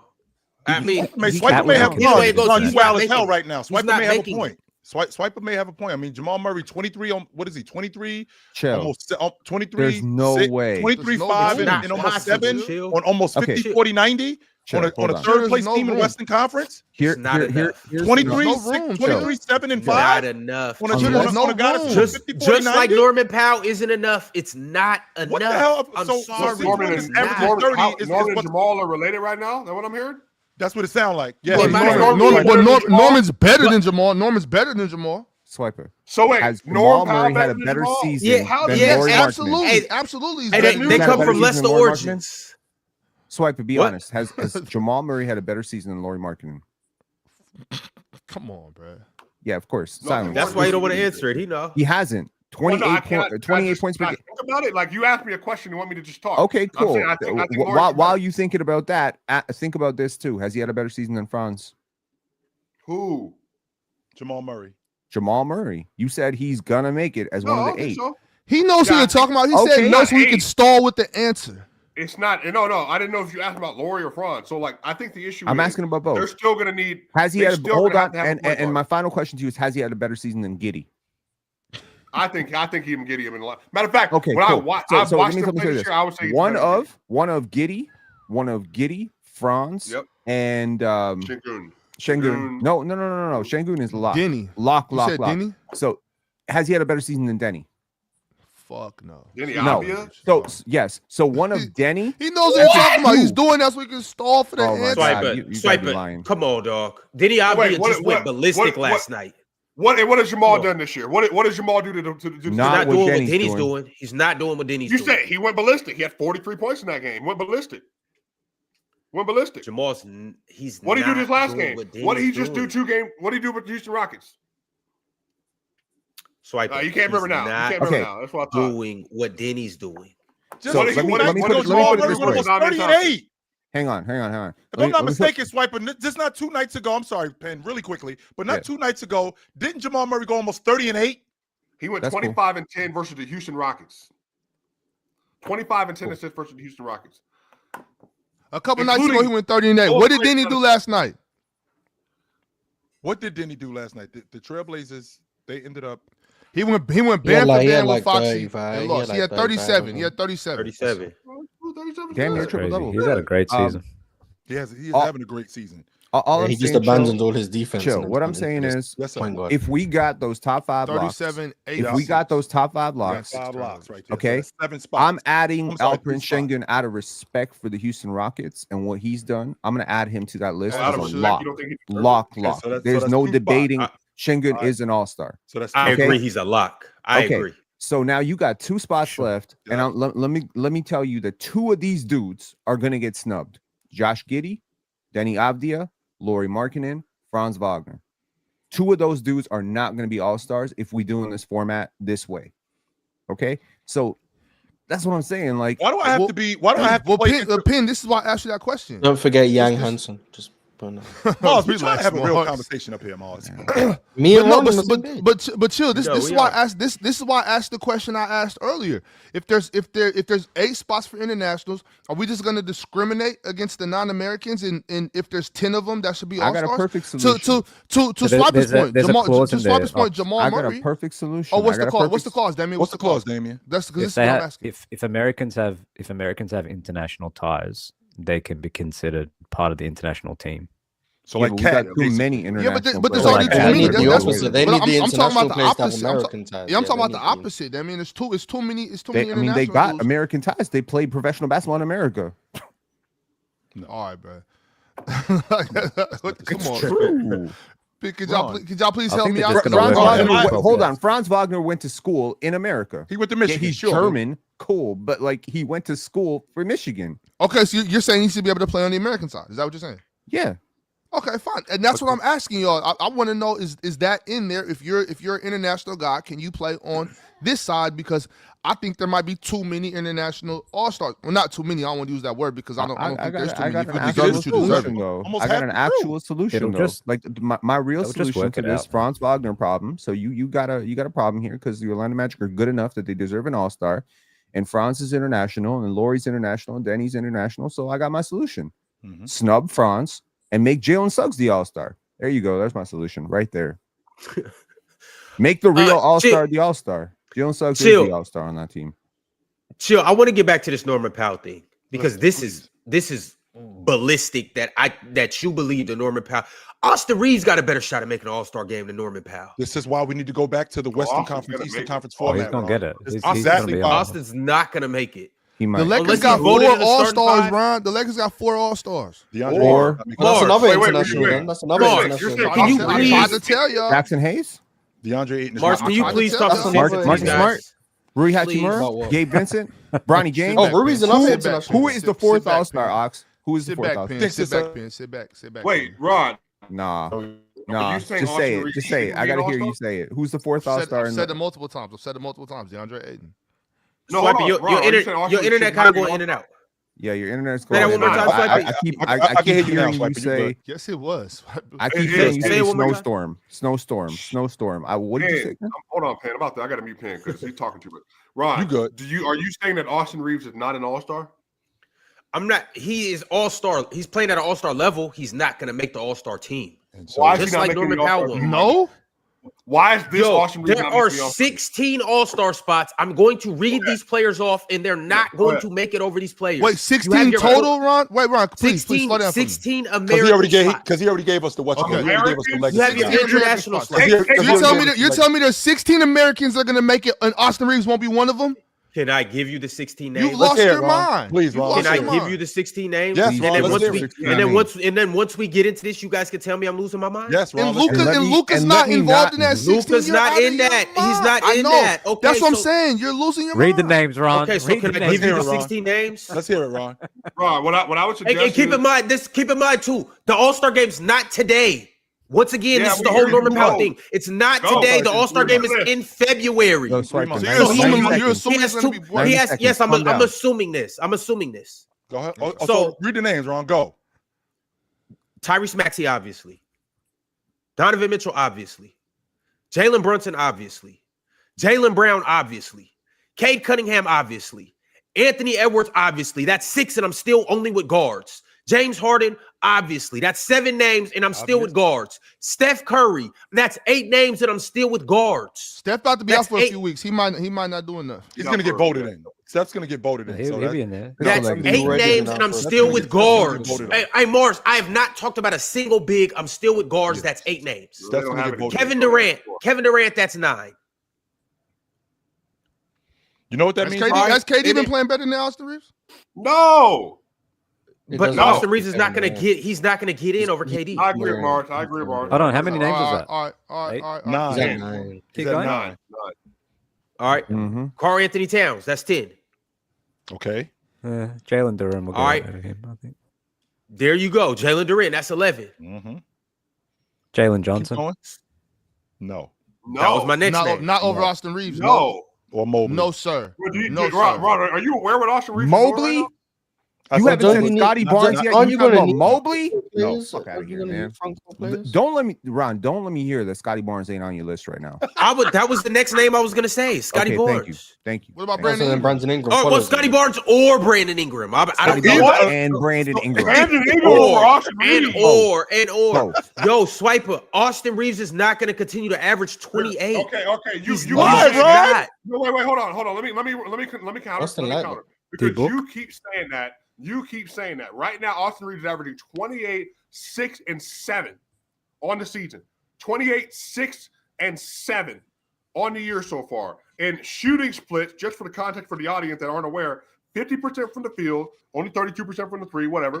He's shooting 88% from the line. 65 true shooting this year. So he's a 65. Unless you're going to put your money where your mouth is, I want you to shut your yapper. Unless you're going to put your money where your mouth is, shut your yapper. Man.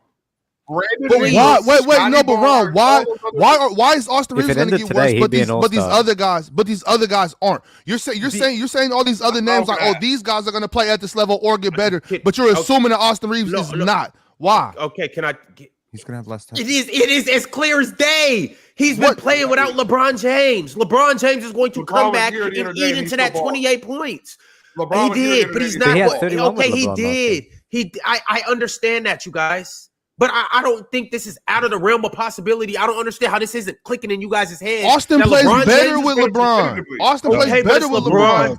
And Luka and DeAndre Ayton. Austin plays better with them dudes. So who all agrees that he's going to average 28? Maybe 26. He's averaging 27.9. No, I think he's He's averaging 28 points. That's 28 points. 24 and a half. 24 and a half. 26 and 7.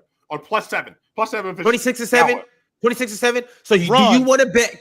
Can I bet anybody up here? I'm dying to make this bet. So let's $40 that Austin nobody's Reeves does betting not you, bro. average. You don't pay your Ron, bets, bro. We're not betting you. He still owe me $100. The reputation is out. Ron, you want to put some jack on a dude who plays for the Los Angeles Lakers, who are the number, if I'm not mistaken, they're the 3rd seed, and this dude is averaging 26 a game at best. He's going to be averaging 26 a game. They're starting 2 guard. Ron, name the last time the Lakers starting 2 guard was averaging 25 a game, and the team was the top 3 seed in the Western Conference. That's never happened. That's never happened, Ron. It's never happened. We're talking about the Los Angeles Lakers. We're talking about the Laker media cartel. That would never happen. And he been carrying the squad. Without Luka missing games, without LeBron, DeAndre Ayton's missed a couple games. He's doing this without these guys. LeBron is back. It is a little inflated. Luka is Ron, back. you're right. It is a little inflated. It is a little inflated, Ron. You're Even right. Damian, You're if right. it is, That's not inflated, Damian. That's not inflated. Average like 25. He's still going to average like 25. Damian, let's just say that 28 went down to 25, right? Let's say that 28 went down to 23. 23. By All-Star, and that's a good number. But so wait, it's going to drop 4 points by All-Star. Yes. It very well could, Swiper. It very well could, and that doesn't mean that he shouldn't be an All-Star. That's like 35 more games. So 30 more I did games. the math on that, you realize he would have to average about 18. That's like 35 more games, Swiper. Yes, like he's got to go in the average tank. 17 points a game for the next 30 games. That's exactly what's going to happen. And Swiper, mind you, Bron and Luka are going to play in all those games, mind you. So he can average 17 a game for the next 2 months. He basically gonna fall off a cliff. He's gonna go from but chill. You got to know Bron's not gonna play on all those games, and Luka's gonna miss some too. Y'all got to know this. Bron's been the 3rd best Laker this year, even when they played. Now what? AR plays better with Bron. Now what? Now what? Now what? Right. Been back for 3 games, man. And AR been better. He plays better with Bron. He's still gonna average 25. He's still gonna average 25. I'm going 24. I'm trying to understand. That's as far as I'm going. I'm going around there too. I'm with you right there too. 23, 24. He's going to average 17 a game over the next 2 months. He's going to drop from 28 to 17. Ron, don't you ever come up here and disrespect Austin Reeves again. Don't you ever come up here and disrespect Austin Reeves. And also, Ron, you also did the same. You also doing the same thing because I can appreciate the quote unquote legacy guys. Yes, I can definitely appreciate that, but I'm still trying to remember this Miami Heat team, the way that they're playing. This isn't something that just happened over a week. This isn't something that just happened over the course of 2 weeks. This is how they play. And I don't think that this is Norman Powell on a streak. This is what he was doing last year. He was getting busy. So now he's in this Miami Heat offense, which is faster. He gets a lot more open shots. They look for him a lot more. He gets better looks.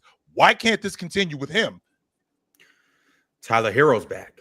Okay. You guys do understand, like 13 points last night, Joe. Like, I don't understand how you guys can't put context into when a better player comes on the team, your role is going to lessen. You're going to get less shots. I understand, like you might get between Hero and Norman Powell though. Tyler's better than Norman. I'm not arguing whether he's better. I'm saying what's the gap? Is that big, Joe? I think it's that big. Gap. I do. I think there's a sizable gap between those two guys. I don't know how big. I think it's different. Here's the thing. Since Tyler Hero came back, to me, honestly, they look a little bit worse. No, you were praying for that, Pin. Why? I don't know why. Because you've been on that for like 3 weeks ago. You was trying to push that, trying to say they're not going to look as good when Tyler Hero comes back. You've been saying that since they haven't for a while. So when I predict something and I'm right, I'm not wrong. I mean, how many games has Tyler Hero played? 2. Mm-hmm. How many have they won? Oh, both of them. Oh, come on, Ox. They've been winning all season, bro. I'm just saying they're not winning by as much. I'm saying, but if you win, it's you don't have to win by much. If we win by 2 or if we win by 20, we still win. You know what I mean? So that's the point.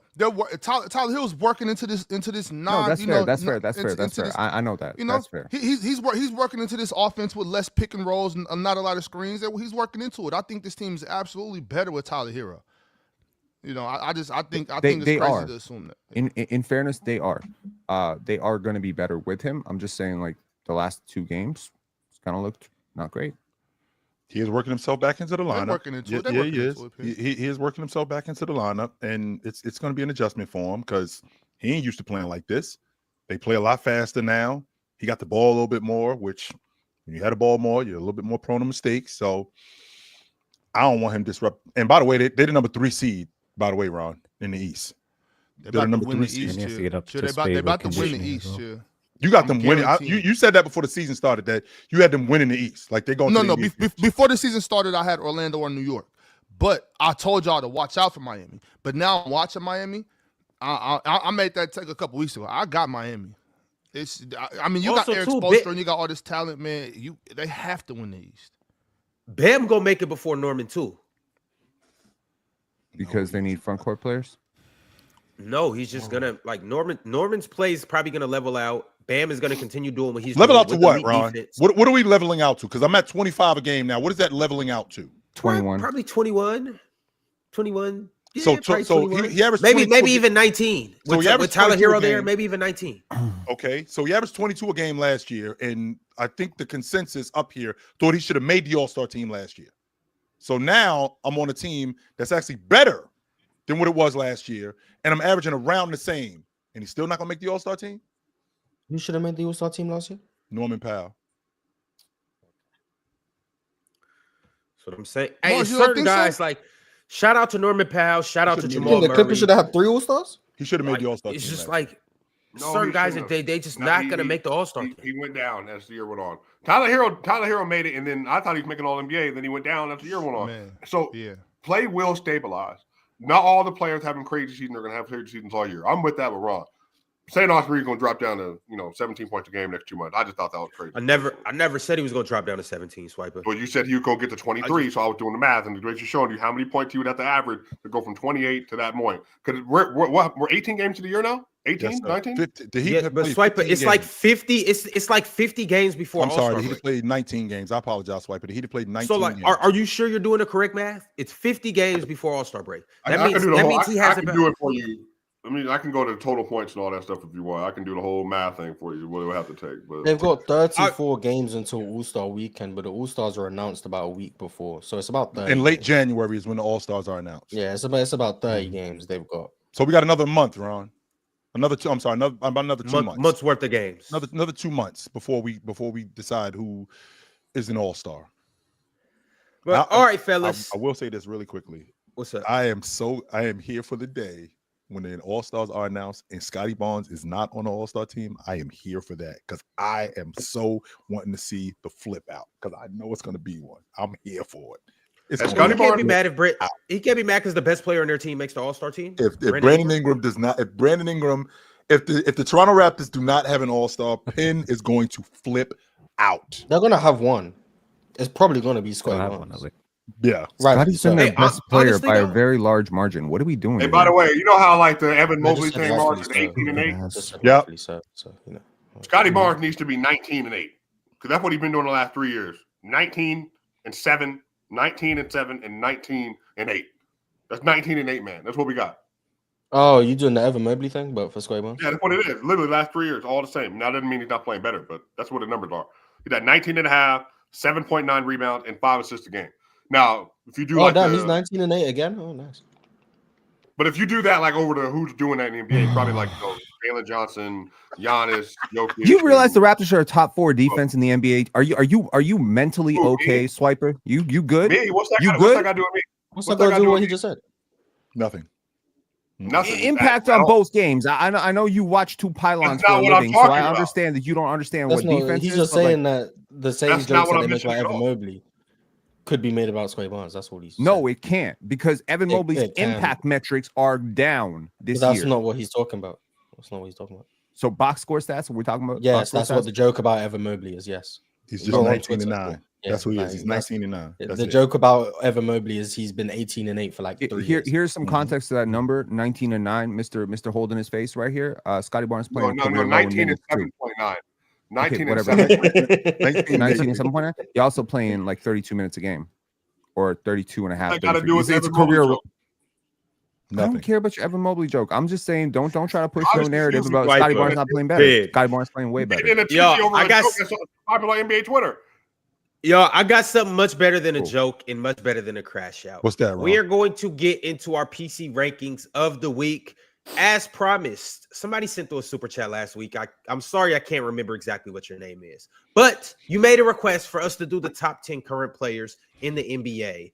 And as promised, as requested, we're going to do it right here, right now.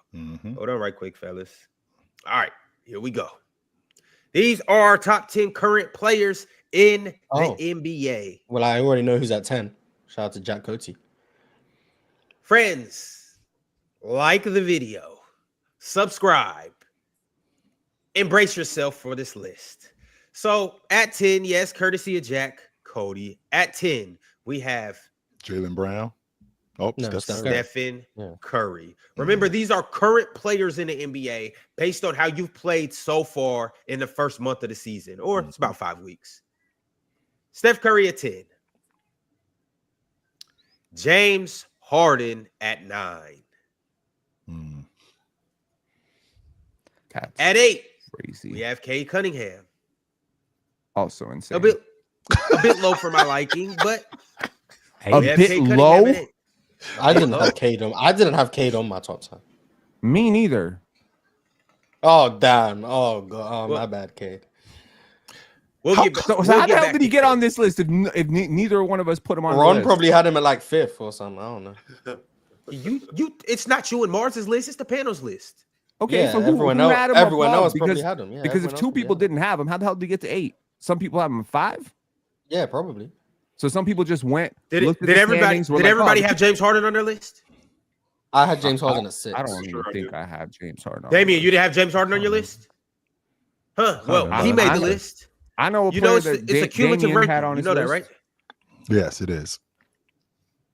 That's crazy, man. So you got so we got Cade at 8. Okay, we got Cade at 8. Keep going, Ron. Missed free throw. I wonder who's gonna miss out. Turnover. Yeah, Shout outs to Cade, man. Yeah, we got Cade at 8. Jesus. So Cade shouldn't make this list because he missed a free throw last night. He didn't miss off free throw. He missed the free throw. Despite his team being on a 13-game winning streak, Well, I think him having 43 last night. He's going to be on the list. You do realize they've won multiple games without him playing, right? And how many did they win with him? And how many did they win with him? A lot. Do I need to tell you how good this team is with Cade off the floor? Like, do I need to tell you how good they have played without Cade? Do you think Cade's been worse than Scotty Barnes this year? Yes. You're out of you're losing. Did you have Scotty Barnes on your top 10? Because I know he hasn't made it. I know Scotty Barnes didn't make it. So let me tell you something. Did you have Scotty Barnes on your top 10? Yes, I did. You're losing your noodle. Okay. They are plus 10 net rating without Cade on the I floor. don't care about no fucking net ratings. You are losing your noodle. I'm watching basketball. I'm watching basketball. I'm watching basketball. I'm watching basketball. Scotty Barnes ain't close games this year. Wait a minute, Ron. No. Ron, Swiper, I don't want to hear about no net ratings bullshit. No, Scotty Barnes has not been close to Cade Cunningham. They are good because of their defense, and their defense ain't good because of Cade. Let's not lie here. If you want to give credit to 3 games, and they won those 3 games that he's missed. He's gonna have SGA top 2 and 3-0 without him, but he's a top 10 player. Damn, plan the parade. The disrespect that Scotty Barnes getting right now is absolutely insane. You think Cade's a top 8 player? You probably wouldn't put Scotty top 20. The Raptors are a plus 10 without Scotty Barnes on the court. Oh, would you look at that? Ooh, same thing. You just run your mouth. And like the thing is, if you weren't going so heavy about it, we could have a conversation. SGA, they're dominant without him. Toronto, they're very good without him. Cade, they're good without him. But guess what? Scotty and SGA both made your top 10 list. Unless you include garbage time, then they're a plus 6. No, they're not.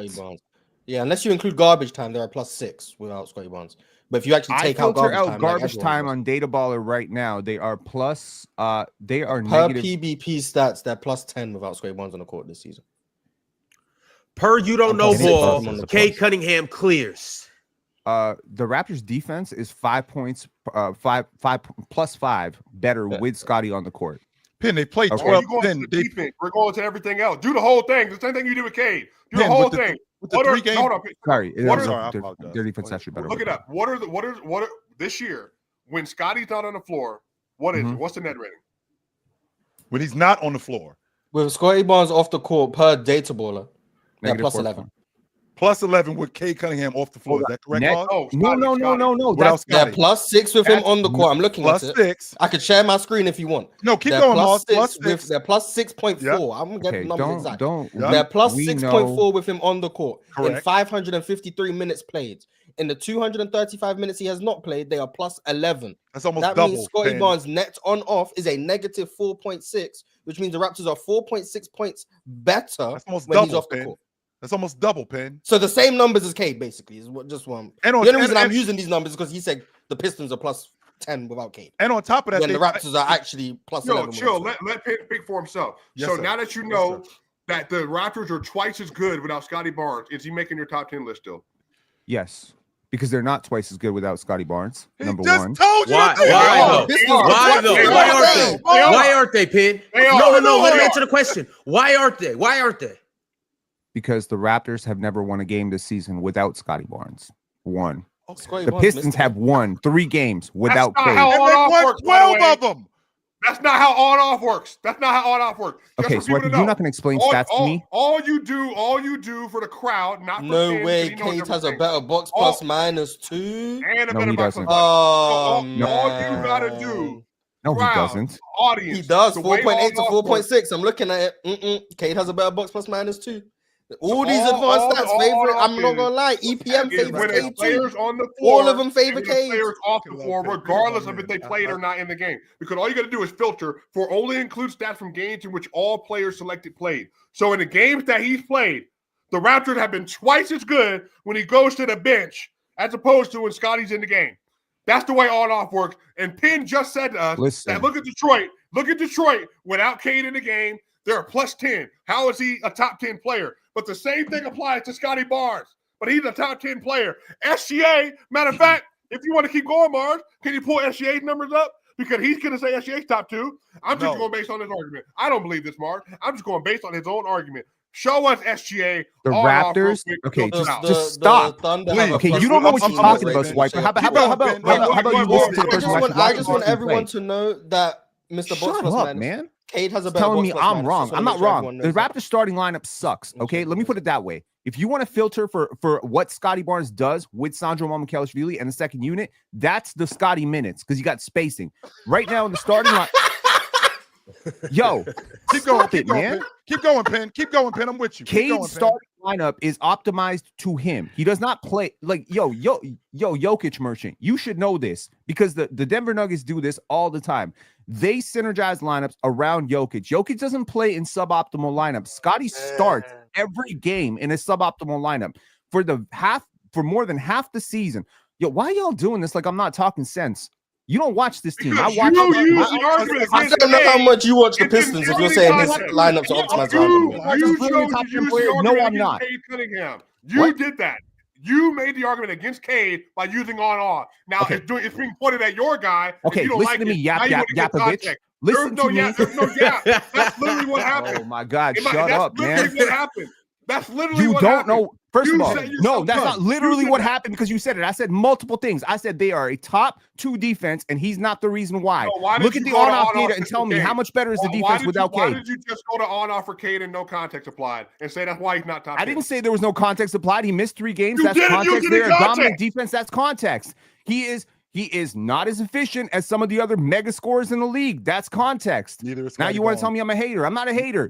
I said that if you're going to make an argument that Cade Cunningham is a top 10 player, I want to hear Jalen Duren praise right next to it. Okay. And by the way, I put Scotty as a top 10 as a troll. I don't think he's a top 10 player. Just a head up. I don't think Scotty's a top 10 player. I don't.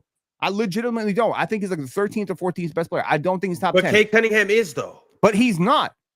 But he's not. It's he's no. in that I didn't have no Cade top 10 because of games missed. I just want to put out that he missed games, so that's why I didn't. Look, okay, and that's fair, and that's fair. But I'm assuming Luka was in yours too, though, Mars. Yeah, it was tight, so. Bro, I'm trying. To, but that's a different caliber. No doubt. You're gonna yap on me. Hearing you out, Penn. Hear me out. Go ahead, Penn. The Toronto Raptors have a top 4 defense in the NBA. Okay. I'm going to go through their starting lineup, and you tell me who the fucking positive defender on this team is. Is Jakob Poeltl a great defender? Is Emmanuel Quickly a great defender? Is Brandon Ingram a great defender? Is RJ Barrett a great defender? Is Grady Dick a great defender? None of these dudes are great defenders. So Scotty why is their anchoring defense a top better with 5 Scotty Barnes defense off the court? Pardon? So why is their defense better with Scotty Barnes? Because okay, Mars, you know better than this. And if you and me, I'm only using the arguments that you've been using for the last 15 minutes. Because only this is why I say these on-off numbers are nasty, Pin. No, they're and this not. is why I hate going to these games. When the samples are this tiny, yes, they're nasty. When the this is why I hate going to these numbers. Yes.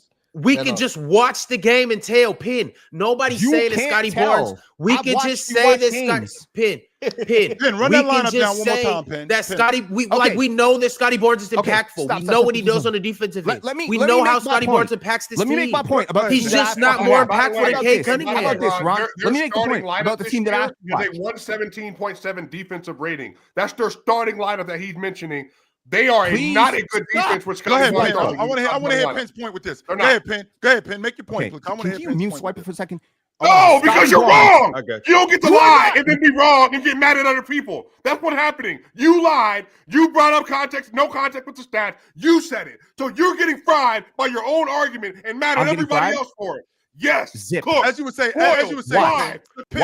I got you, Pin. I got you. Get it off. Scotty Barnes plus RJ Barrett on the court. This is the synergy that I've been complaining about the entire time, right? Sure. These two together in 381 minutes have a defensive rating of 118.7. The Raptors overall are a top 4 defense right now, but these two on the court, the last 2 games, RJ Barrett has missed. The Raptors have won those games. Jacoby has started a lot in those minutes. The Raptors are the best defense in the league over the last 2 games. If that number were to hold true for the entire season. They have they've held back-to-back teams to below 100 points. Okay?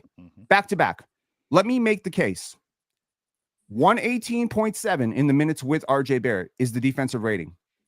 With Scotty Barnes without RJ Barrett, 105.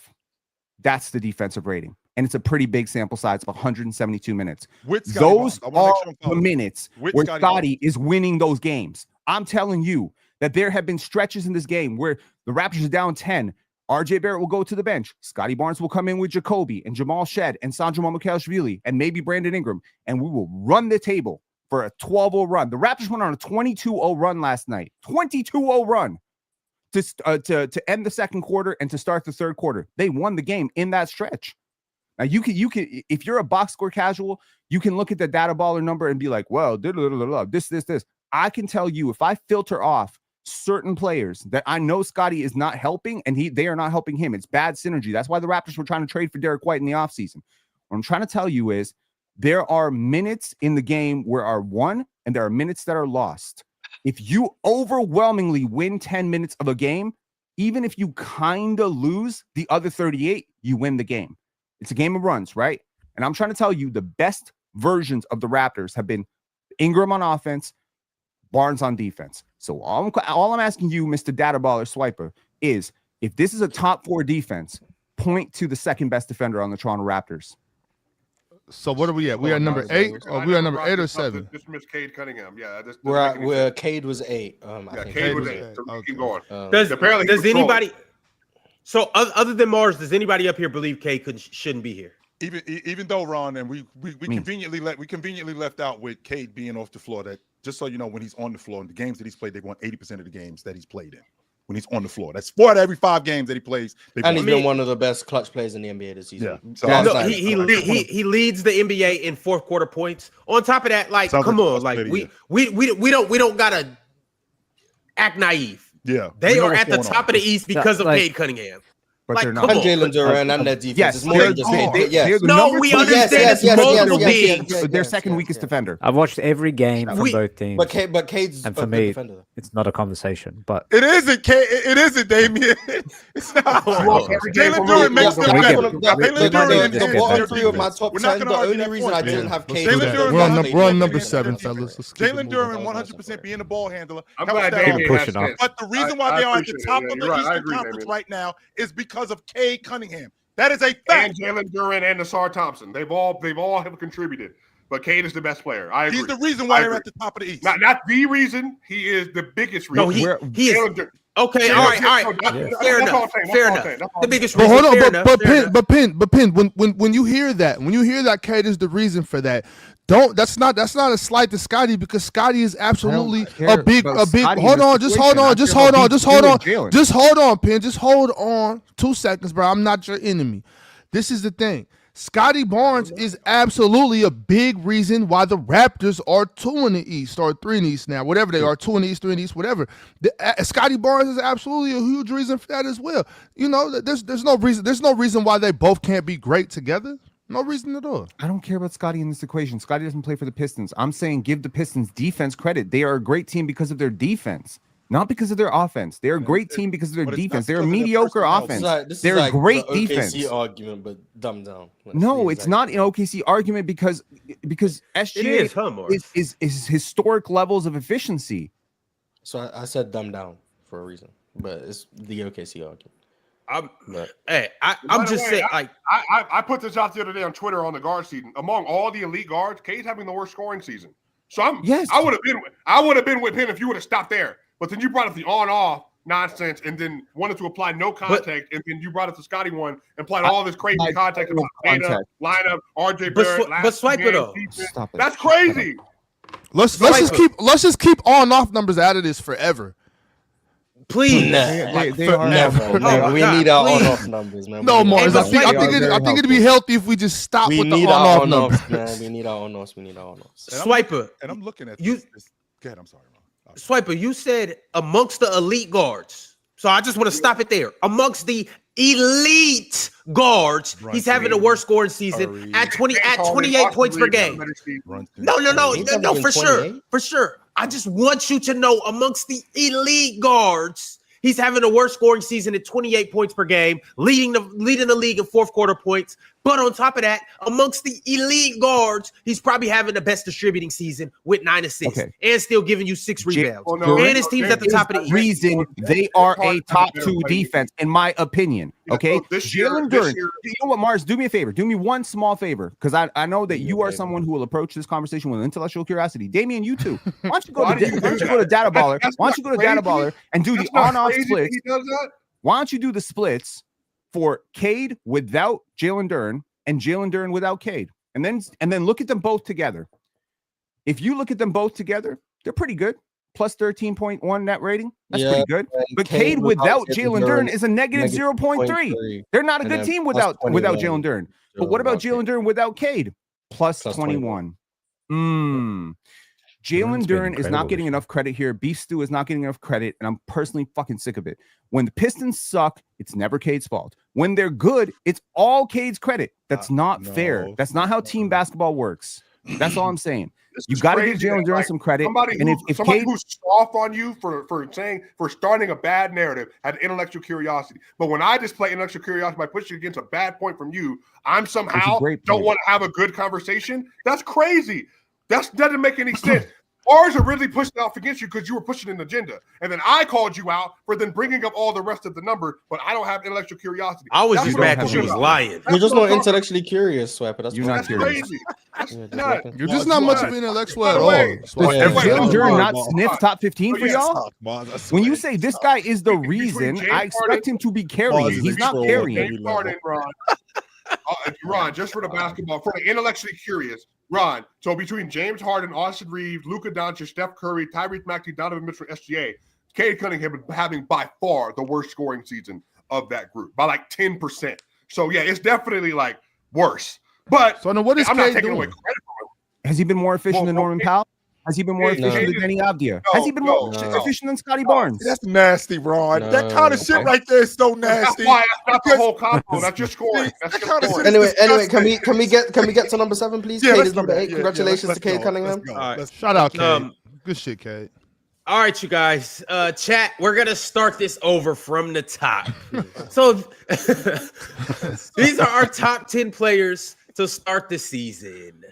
All right, first off, we have at number 10, Stephen Curry. Check out a GOAT. Next up, we have James Harden. At number 9, check out a GOAT. At number 8, we have, cover your ears, Cade Cunningham. At number 7, At number 7, we have Donovan Mitchell. D. Mitch. He was my number 9. At number 6, Tyrese Maxey. Too low. He was my number 8. I think I had him at He's 5. played top 5. I don't know what to tell y'all. Did the on-off number show that? No, my eye test tells me that, Ox. Cool. Well, I think I had him at 4 too, Pin. I had him at 4 or 5. I mean, he plays like 40 minutes a I had him night. at 5. He's the best player on that team by far. Well, shout out to Tyrese Maxey. I think if I was to show you guys this list ahead of the season, this would easily be the biggest surprise. At number 5, this one isn't a surprise. Victor Wembanyama. Yeah, I had Maxey over him. He was my 5th.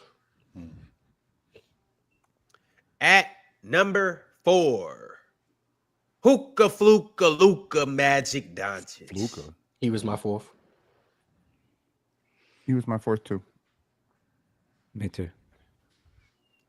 At number 3, Giannis Antetokounmpo. He was my number 3. I had him at I had my 5. As my buddy Reg calls him, Antetokounmpo. He's an argument for 2, honestly. Yes, he does. He actually, he did. Before he went down. He has an argument for 1. Yeah, that's what I was about to say. That is a fact. He actually had an argument for numero uno. He did. Mm-hmm. He made number 1 on somebody's list. As he should have. Oh, nice. At number 2, Shai Gilgeous-Alexander. He was my number 2. But I thought I might have sent the list in a bit too early because if I sent the list in a couple of days later, maybe it would have been my number 1. But I wasn't about to change it, so it is what it is. But the Portland game and last night happened after I'd already sent in my list. So unlucky, Shay. Which means at number 1, we have none other than, you guessed it, the Joker, Nikola Jokic. Yeah. Wait. Austin Reeves wasn't on this list? He was not on this list. Oh, you had Austin Reeves? Yes, I did. Absolutely, I had Austin Reeves on my list. Who else did you have on your list? Am I the only one who had Jalen Brunson? Just out of curiosity, am I the only one who had Jalen Brunson? No, I think I might have had him on my list. I can't remember though what I sent around. Real talk. Did you enjoy the discussion we just had, brother? I know, man. I had to get in on this action, bro. I had to get in on this action, man. How everybody doing? Practice. Good to see you, Practice almost over, and this you, dude man. gonna show up to practice. Like, we had already got through the rebounding drills. We done already ran the goddamn suicides. Here come real talk. Chill, real talk. Only won a scrimmage. That's it. He just went five. Hey, y'all just get all the drills. Top 10. No one else has Şengün top 10. No, I did not have Şengün. I did. I've been watching basketball. I had him at 8. Yeah, respect to Şengün though. I had him top 10. I couldn't find a way to get. Hey, Ron.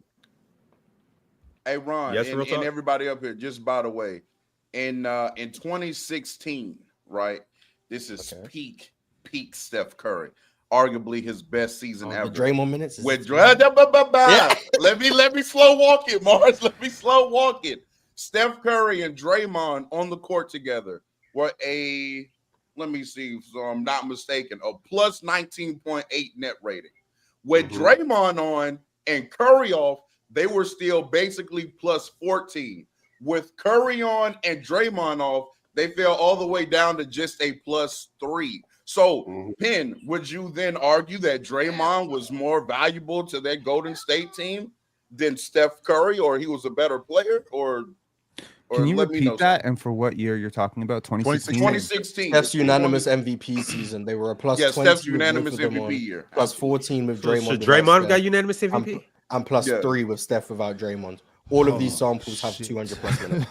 Just so you know. So Steph Curry plus Draymond Green that year. Plus 19.8. Yep. So Draymond without Steph plus 13.9. Steph without Draymond's plus 3.2. Well, Steph needs certain things to succeed. The things that he needs are obvious to everyone who understands basketball. So the 2 players that he desperately needed that year, to me, more than anybody, were Andre Iguodala and Draymond Green. It fills around him. And it makes sense that the more things you take away from Steph, the worse Steph is going to get because he relies on his teammates a lot. So ironically, Steph, Draymond, and Andre Iguodala that year actually were 10 points even better than just Steph and Green. It was plus 26.3. So Draymond's and Iggy without Steph were plus 17. Exactly. So good defense, good Steph offense, right? So it's not like, okay, first of all, Steph Curry in a vacuum, lottery. Steph Curry with nothing around him, lottery player in 2016. Just nothing, just role players around him with no great defenders, no great offensive players. You give Draymond Green, Klay Thompson, and Iguodala, he's gonna be a plus 14. Is leading with just role players is a lottery team? Yes. You got it, pal. No, you got it. You got it, man. You got it, pal. Non-ball knower. Right. Okay. Wait a minute. Yeah, you don't know. Wait. So Steph Curry. Do you understand how much Draymond helps Steph? Yes, just like look, man. Okay, so I listen to Kenyon Martin disparage Draymond Green so much. The Warriors' transition starts off their defense. If they don't get stops without Draymond clogging up everything, communicating everything on the back line. Andre Iguodala was there, Pin. Yeah, Andre Iguodala is a huge important part too. Klay Thompson was there too. Can we say what it is? Draymond was their most important player. Okay, Draymond was not their most important player, but he was the most important player to Steph. And what I'm saying is there's a certain lineup, which we used to call the death lineup, right? That included Klay, right? And the more of these pieces you put on the court, the better the lineup becomes. So if you add Klay to that 3-man unit that I said, it becomes plus 31, I think, or something like that, if I remember. 32. Plus 32. So it's like every time you take away one of those pieces, it gets worse and worse. And when you get right down to Curry, it's the worst. It doesn't mean Curry's not the best player. Curry is the best player. But how about this, Mr. Real Talk? Why don't you compare Steph Curry's efficiency as a scorer, the gravity he drew in as a scorer, to Cade Cunningham this year? And let me know how those two numbers stack out. Because if Cade Cunningham was like 62% true shooting, yo, you got it, bro. Top five. If Cade Cunningham didn't lead the league in lost ball turnovers last year, you got it, bro. You really are. Cade's awesome. Okay, let's just put this out there. Cade is awesome. I have given him a ton of flowers. I don't think there is some sort of unanimous case for him being a top 10 player this year. Number one. And number two, I don't think it's fair to say he is doing this by himself or that he's the biggest reason. He is, okay, no. It's fair to say he's the biggest reason. He's the biggest reason. He's the biggest reason, but he's not by himself more than 50% of the pie. If we're going to do a credit pie for the Detroit Pistons, I think you have to give at least 70% of the credit to the other players. At least. The spacing, the defense, the bench, the bigs, the coaching. This is all creating winning. Cade is the biggest benefactor in terms of the shot distribution, but he does a great job, man. And he's been closing games strong. Why does Darko not give more credit then? Because Scotty Barnes, like, they have a really good team around. Logic, Did Brandon Ingram get the same kind of love? I don't. Is Emmanuel Quickly getting the same kind of love? Jakob Poeltl, like, did Darko get the same kind of love? I mean, is it not 70%? He does for me. I'm sorry. I did a video the other day called Credit Pie, who gets credit, and I gave 20% of the credit to my coach. Yeah. Who got majority what does Scotty get? What does Scotty get? 20%. So he gets more than Cade. So he gets less than Cade. Okay. Well, less than Cade. You're saying 10% less than Cade. Okay. Steph's numbers without Draymond's got worse. Draymond's numbers without Steph got better.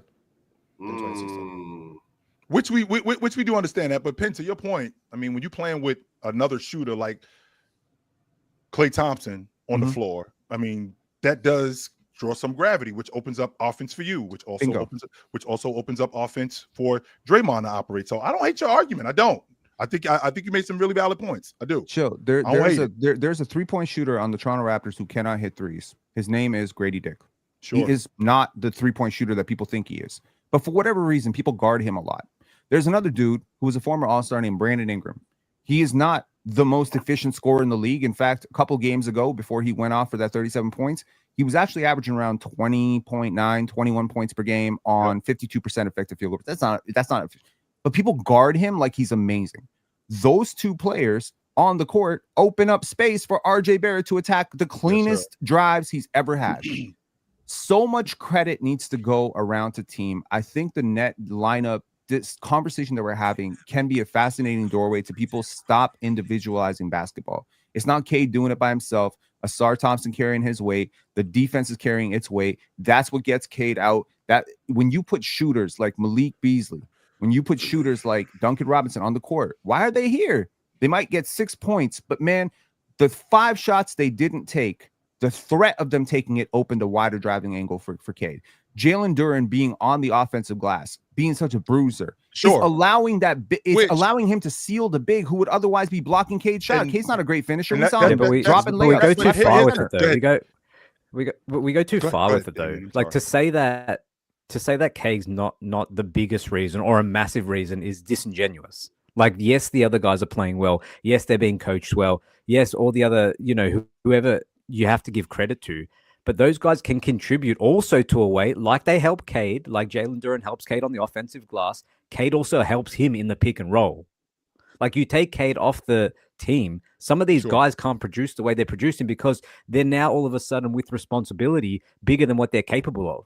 So it's easy to say that, Cade is, they're all contributing and Cade has this smaller pie because of this. But Cade is the reason why these guys can do what they do. He is the main good a player reason. do you have to put in his place? How good a player would you have to replace him with to mimic a very good player? A very good player.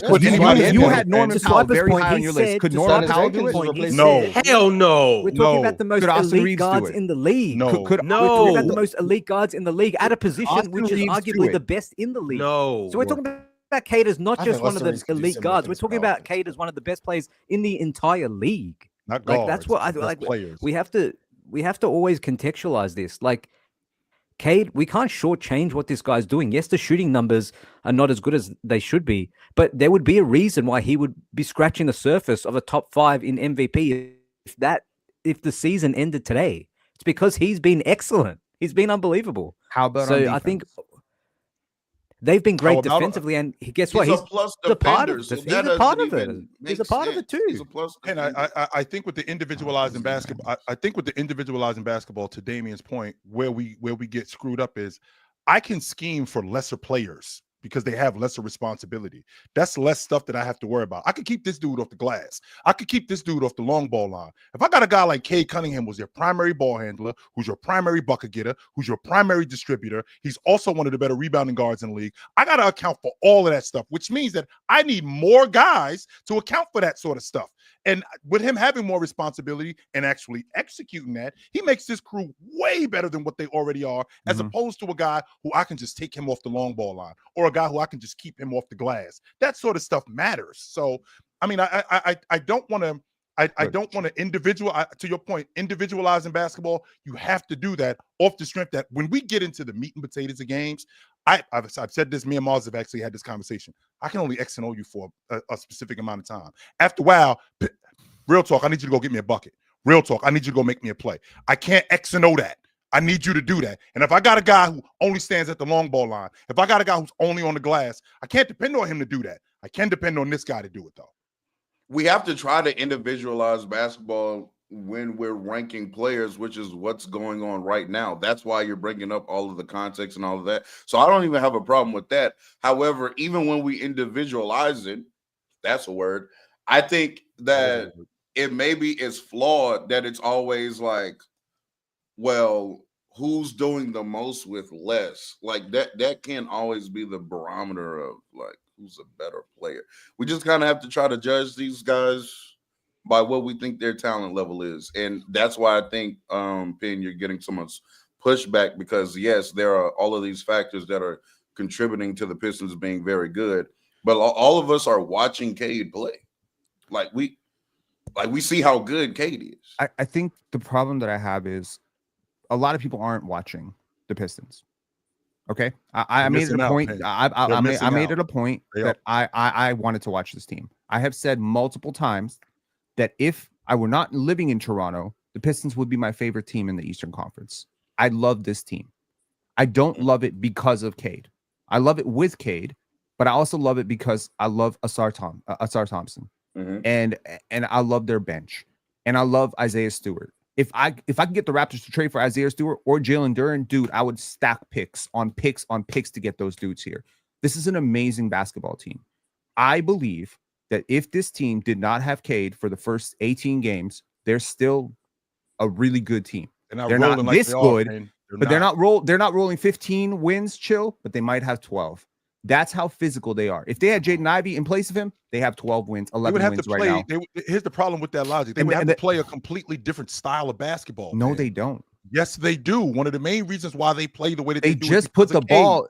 Oh, chill. One of the main reasons why they play the way that they do is because of Cade. One of the main reasons why Jalen Duren is what he is because you ain't heard of Dennis Jenkins before this year, and he just came in and he was a mega shot taker for them in those games. They were injured. That's because and they won those games. Yes, but they also won. So Dennis Jenkins really great now. Dennis Jenkins not a top 200 player in the league right now. For being real, if you put AJ Mitchell on this team, you'll be talking about AJ Mitchell like he's an all-star right now. I'm saying with defense, we know that I think that we're arguing something completely different though, Penn, because we know that there's plenty of guys in the league who are ballers, who can get me a game, who can get me 2 or 3 games. But we're talking about continuously doing it. Cade, the reason why he's in this conversation now is because he was doing this in the past.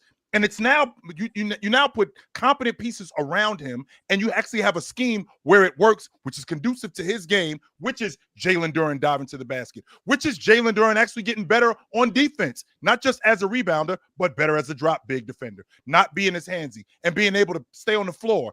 Now that makes them better as a defense, which now means that they can run more, which now enhances Cade's game. You can't do that just with Jenkins, who just came out of nowhere and we don't have any film on him. You can't do that with him. But this is Penn, to be honest with you, though, to me, this was the beauty of if the Pacers had won the championship, because instead of overrating Tyrese Halliburton, I do think it is a very interesting conversation as far as, yes, these other players are better, but to what extent? And do we even need that to win a championship, right? So Shea's better than Halliburton, obviously. But if we can play the right way as a unit and as a team, does that even matter to a certain degree? Andrew Nembhard isn't as good of a 2 as a multitude of other players. But again, if we can cohesively play a great game of basketball as a team, does that actually matter that this other player is better than Andrew Nembhard and so on down the line? That way in terms of teams, like well, I think that the Miami Heat, if you look at the Miami Heat this year, is a great example where they don't have the best roster in the East, but they're making up some of the skill gap and the talent gap because of the way they're playing, because of the system Spo has put in. So right now, Miami is in the shot clock era. Their possessions are lasting the least ever. So they're shooting the ball within, I think, 12 seconds or something crazy.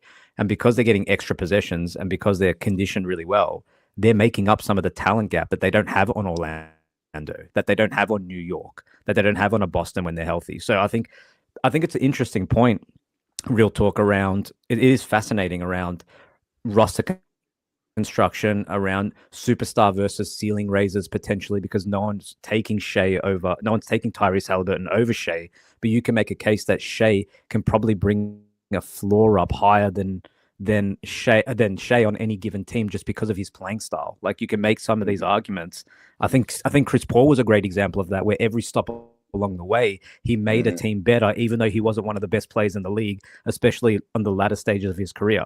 So it comes down to roster construction. It comes down how much do you lean into your superstar. But chill, to your question, we go too far sometimes. The superstars are the superstars for a reason. The ball is in their hands for a reason. There's not many. The bottom line is there is not many players in the world that can do what Cade Cunningham can do at his size and carry that offensive load he can carry. And I don't think it should be understated. But this is the thing. Like, when a thing is going right, when a team is winning, we don't talk about who's underperforming. We don't talk about the things that are wrong. Penn. Yes, we do. We don't properly do it, Chill, because I'll tell you right now. I'm real quick, Penn, and I want you to stay on that point. I listen to Ox all the time talk about how bad this Milwaukee Bucks team is. Even though Giannis was on the crew, they were rolling. Bad. They were rolling, and they were not rolling. They were a 500 team. No, they were winning. When Giannis was in the lineup, they were winning. Early on, they were rolling. Maybe? Yeah, they were rolling. They were good early on. They were good. And Ox made it a point to let me know that this team is bad. Because he already thought this team was going to be bad. But back to your point. But if he thought this team was going to be good, he'd be like, "See, I told you I was right." What I'm saying is, when a team starts out like 13-2, 13-1, whatever, and there's a particular lineup that just doesn't work. There's a particular defender who's not carrying his weight, or there's a particular shot maker who's just turning the ball over like crazy. We don't even talk about it because it just sounds like hating. But when that team goes on a 5-game losing streak, people are like, you know what? Your 5 turnovers game weren't really bothering me before, but now they're really starting to bother me, and they're the reason we're losing. We do that. We reverse engineer takes like this. So what I'm saying is when a team is like really, really great, like the 73-win Warriors, yeah, people are going to be like, Steph's the greatest player of all time. Like, is that really what happened there? Is that really what happened? Is it Steph's singular gravity, or was it Steph plus Draymond, Steph plus Clay, Steph Clay plus Iggy? You know, like all these little connective, you know, things that happen on a court to make it better. Because when you take those archetypes off of Steph's team, you take if you take Jalen Duren, just take Jalen Duren off the Pistons right now. Just take him off. They don't got him. Wrench in everything that they're doing. It does. And let's replace him with So why would I want Luka to replace Garza? One of their second best throws a players, monkey wrench in everything that they're doing. Just like my God, we're talking about him completely differently. So, But this is my point. If you're gonna tell me definitively that Cade Cunningham is on a different level than Jaylen Brown, then all I want you to do is think about what would Jaylen Brown do with this kind of defense around him. Oh yeah, we saw it. He won a Finals MVP, right? Okay, cool. That's my point. Do you hold that same kind of argument across the league right now? Because I guess for me, I'm with you that Cade.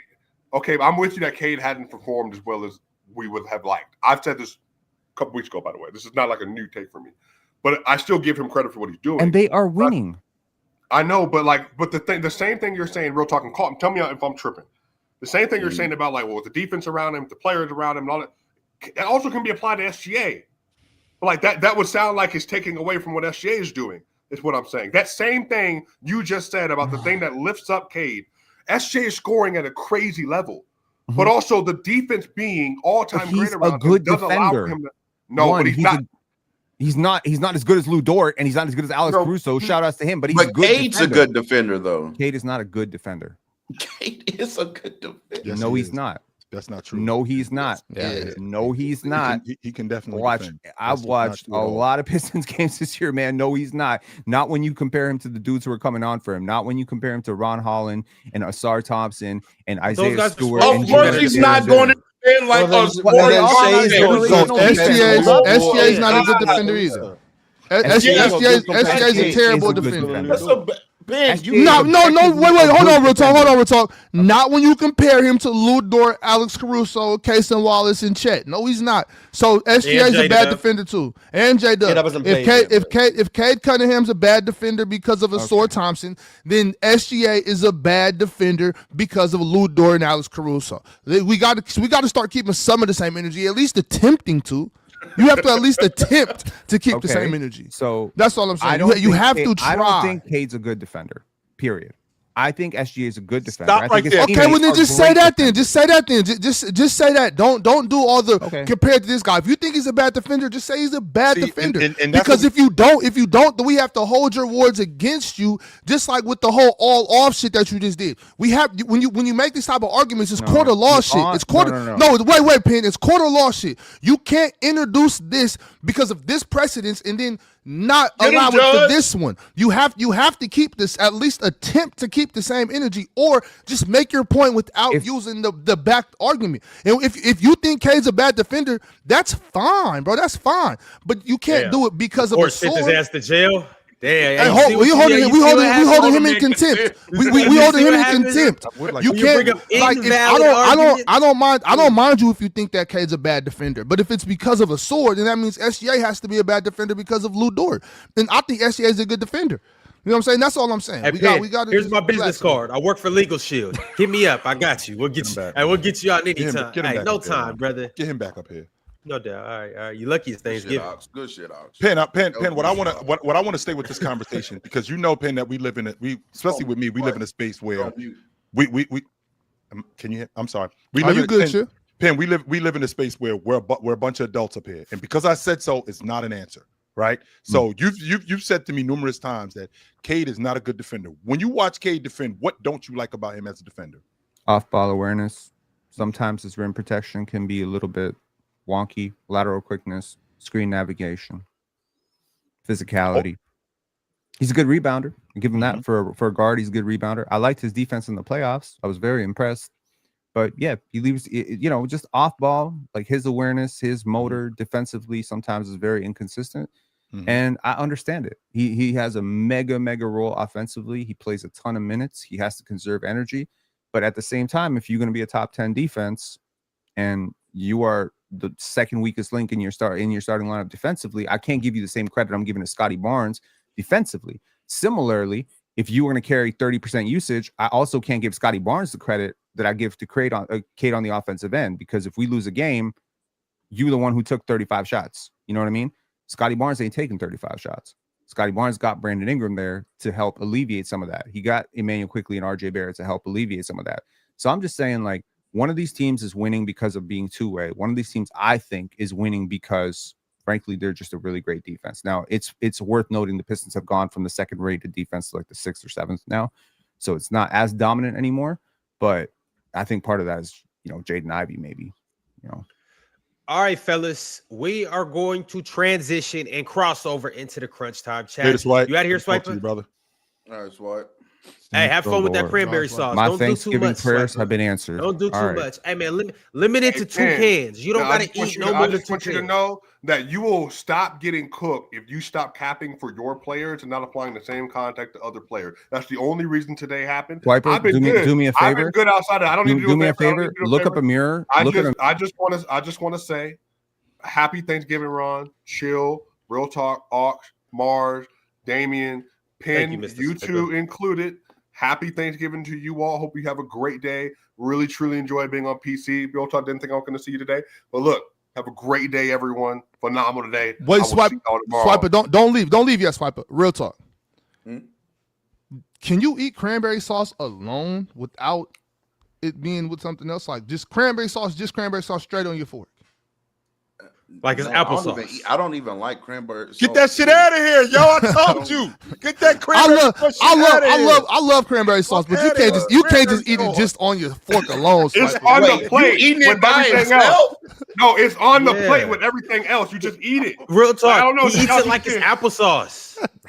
Yeah, that's crazy. I like cranberry sauce. I would never let out. But just, hey, look, I will never let anybody tell me that cranberry sauce is bad. If you don't like it, that's for you. I like cranberry sauce. I'll continue. I love it. I'm gonna have me some today. So shout out to y'all, man. I hope y'all have a great day.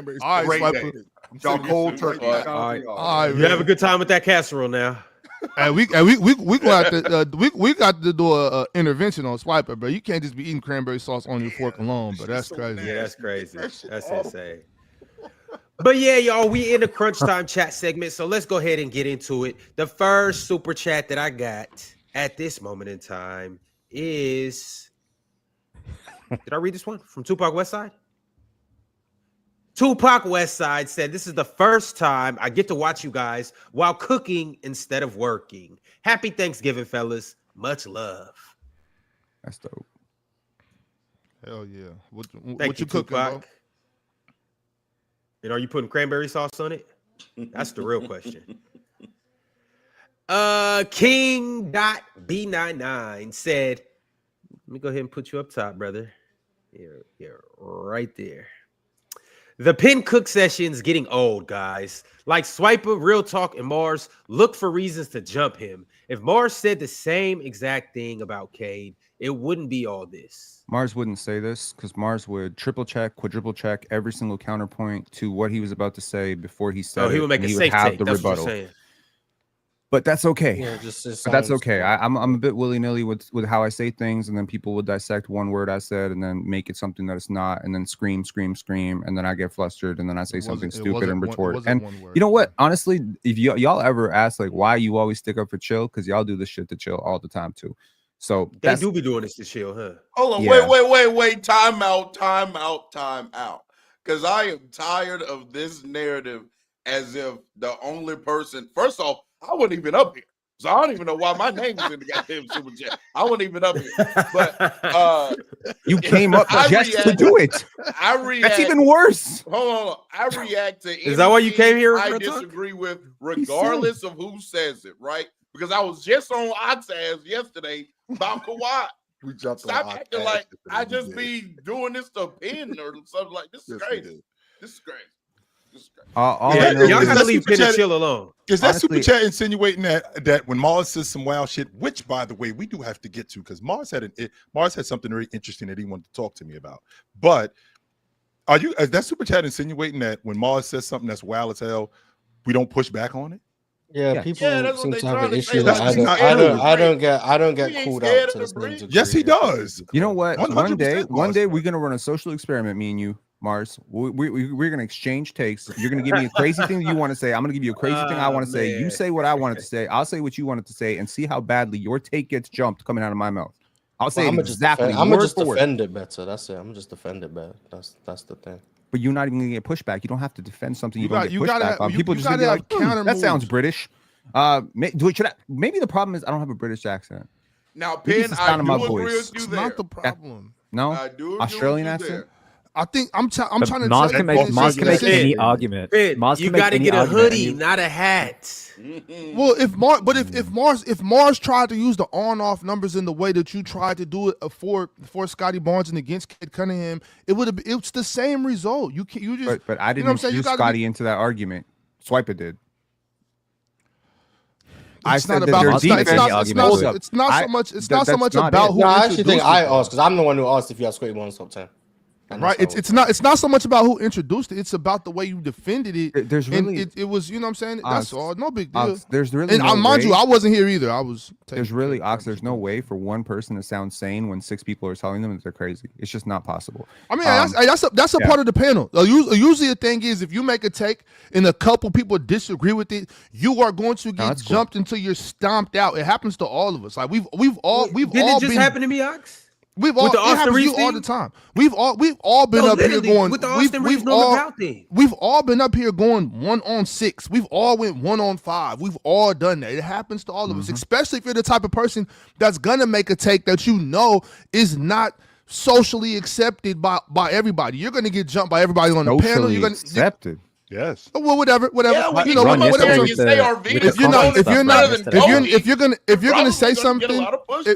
you're gonna say something like that, you're gonna get jumped by 70% of the chat. You're gonna, you know what I'm saying? It happens. It happens. And to Ox's point, don't listen to don't get wrapped up in socially. It's in society, which is us right here. When you hear something, the society here is gonna be like, wait a minute, what? Yeah, like what are you talking about? See, but you the thing about it though, Penn, and I like that about you. You know what I'm saying? I feel the same way. I'm not afraid of these. I'm not afraid of y'all. I'm not afraid of the chat. Nigga, say what you want.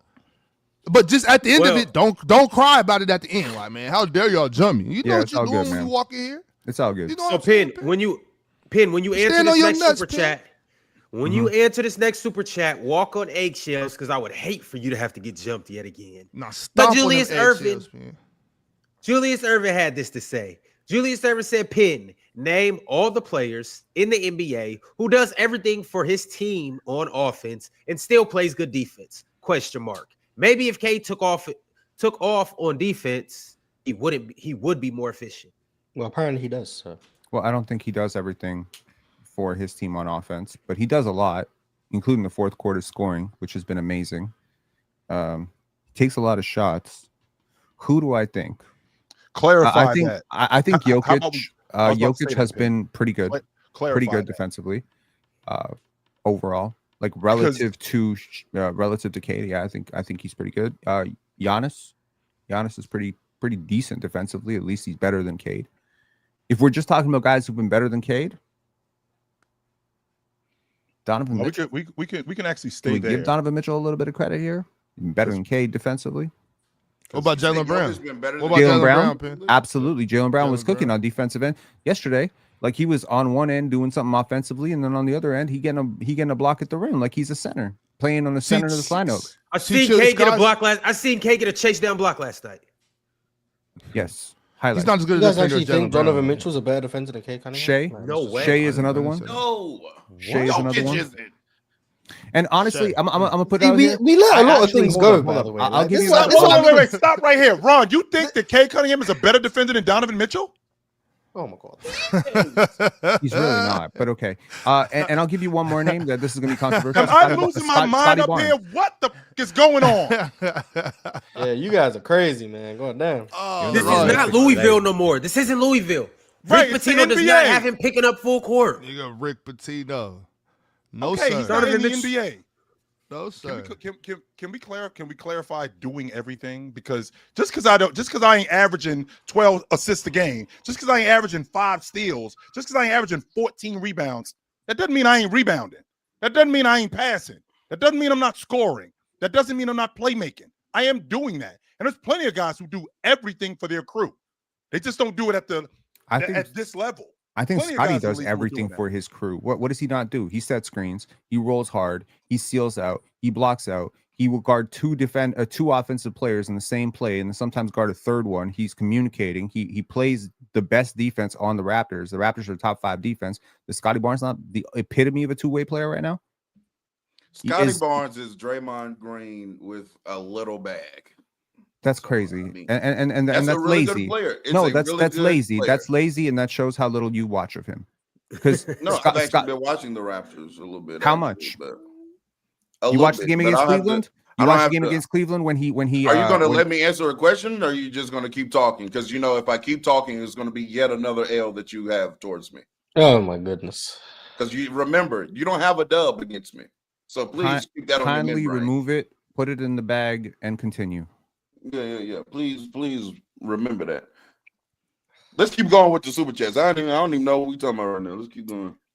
Red Hood sent through a super chat and said, if we are being honest, Joker, the second best center behind Wilt, Kareem, Kareem is overrated and only rated high because of rings and longevity. Just stop. That's not a reason to rate somebody high. Just get it off the screen. So those aren't 2 great reasons. All right. It's gonna be tough for Jokic to be a top 5 center. I think it's the toughest position to crack. I think he could do it. But Draymond Green with a little bag. You watch this dude play, and you think you know ball. I know more than you. Was nice. And if I don't know anything, then you don't know a damn thing. Because whenever we get into debate, you never win. So what does that say about you? If I'm that would mean you guys know the same and amount. You lose to shit. You don't know shit. That's how that works. You know your internet I'm sure doesn't Mars agree would agree with it's me. Cutting you out right now. Well, you could know more and lose a debate. That's how you frozen. Well, no, I'm saying I'm sure we agree, Mars, when we say both these niggas don't know ball, but that's neither here nor there. We got super chat. So Rashad Johnson said, I would love to see a Miami versus Toronto in a series. Who do you guys think will win this playoff series? Come on, Ryan. Toss up. Eric Spoelstra. They might make. They played a series in 2016, right? Raptors won in 7. Yes. Yeah. Would these two teams Miami might meet in the NBA Cup, right? Went out that year too, Mars. Wait a second. They might meet in the NBA Cup, right? Based on the standings? Yeah, I guess. I don't know. Yeah. Check it out. Series, I don't know. They might meet Miami in the series. I think Miami is really dangerous because they're very unpredictable. Ox, from the tone of your voice, you got Miami serving these dudes. Well, he has Miami. I said Miami in 6. I said Miami in 6. All right, because Miami's good. Miami in 6, but 5 can happen too. Chill, but Miami in 6. I respect Toronto. That'd be a series I'd like to see. Yeah, I would like to see that series. Yes, sir. DSG Piccolo with the super chat. DSG said Diddy did his best 2018 Bron because where the F was his help? Time to bench Kumani because he forgot how to play. Team missing free throws in big games. I'm sick. What happens? Because Danny was the one missing the free throws. Box scores. So he in DSG he turned me on to Tumani, and now you want to bench him? He's having a tough season. But you should have been listening to me. I was the one who was too much money. But Tumani's been trashed this season, so damn Kumani. He'll get it together though. Okay. So Cole Anthony's been trashed for like the past 2 weeks, and it's been going under the radar. He got ripped in the open floor last night, Mars. Yeah, I praised him early on in the season, but he's been trashed. Oh my goodness, man! He got ripped. I swear, when it comes to a point guard, missing assignments, missing wide open shots, turning the ball over, I can handle that sort of stuff. Getting ripped in the open floor, I got a huge problem with that. Huge. Hey, chill. And it was the one rip Where he came and grabbed it from the back and snatched it like that? He just got ripped in the you open get floor. ripped like I was like, that. what? That's the good old fashioned. You don't get ripped in the open floor, yo. No, you don't. You do not get ripped in the open floor. Anna Monica Studios, yes, you guessed it, came with the super chat and said, "Hey Mars, let's talk about D White. Plus, Jaylen Brown easily been a top 10 guy in the NBA. Why wasn't he in you guys' top 10? Because he's not I easily. didn't really consider him for my top 10, but yeah, all NBA Derek White, man, he been hooping. I must have been drunk when I sent you my list, Ron. Ain't no way I didn't have Jaylen Brown in there. He wasn't gonna make it over Jalen Brunson for me, so clear as JB. He in and around there. I do have JB I'm over not mad at JB, it. but Right. yeah. Jaylen Brown or Scotty Barnes? Just real quick. Come on, man. We did this. Real quick. You trying to start? Don't do this, Ron. Don't do this, Ron. Yeah, I got to start. All right, you're right. Thanks for talking him off the ledge, Damian. I appreciate it because he definitely was about to jump. Somebody got to do it. Hey, but so forget about that mess Ron just tried to start. I do want to say this though, chill. I think Jaylen Brown is and has always been one of those guys that proves you wrong about the fact that you can't play both sides of the court, because there's a lot of people that always feel like, oh, well, you can't shoot a lot, or you can't do this on offense if you play a lot of defense, or you can't play defense if you shoot a lot, or, you know, if you got to do this, like, you got to conserve your energy. I hate that thought process. These are world-class athletes. You can 100% do that. We've seen guys who are elite on the offense and defense side of the ball. We've seen. I haven't loved Jaylen you don't necessarily have to be elite, but you have to play both sides. Like Scotty Barnes is another example of a guy that does. Like Penn said, I don't mean everything like he scores all the points, it does everything, but he does everything on offense as far as being involved in all the actions, setting screens, moving off ball, whatever it may be, diving, passing, but also sometimes checking the best player on the other end and being heavily involved on the defense. Jaylen Brown, Scotty Barnes, Jimmy Butler to an extent now, you know, he's not the same Jimmy Butler. Anthony Edwards. I don't think Anthony Edwards, Kawhi Leonard, guys like that. Enough credit here. Hold on. He guarded Giannis, guarded Embiid, guarded Jokic. Like, who hasn't he guarded this year? He guarded Maxey too. Embiid, by the way. Right. Well, he got destroyed by Embiid. I agree with that. I was trying to give him the love he deserves, Penn. I just didn't think I could go into all the details of that. But I'm saying these guys are the ones that I'm talking about. These are the hoopers. OG Anunobis. These are the hoopers. You know what I'm saying? Yeah, but Ox as well. These are the hoopers. DeMarcus Cousins. Yeah. And Ox, to your point, it's one of the reasons why I sometimes make this defensive stuff when we talk about Jokic and Luka, that sometimes people say it doesn't matter, but it's one of the reasons why we fell in love with LeBron in Miami. It's one of the reasons why we fell in love with Kawhi at his best. It was one of the reasons why we were impressed when KD went to Golden State and started playing elite level defense. It's because at one stage, there was a bunch of two-way guys who you could make the case on any given night they were the best player on both sides of the ball. And I think we've gone away from that a little bit. And that's just the evolution of the game. It's the game become more catered to the offense. But I miss that too. Like, that's the reason why we love some of those guys in their prime, because they could do it on both ends.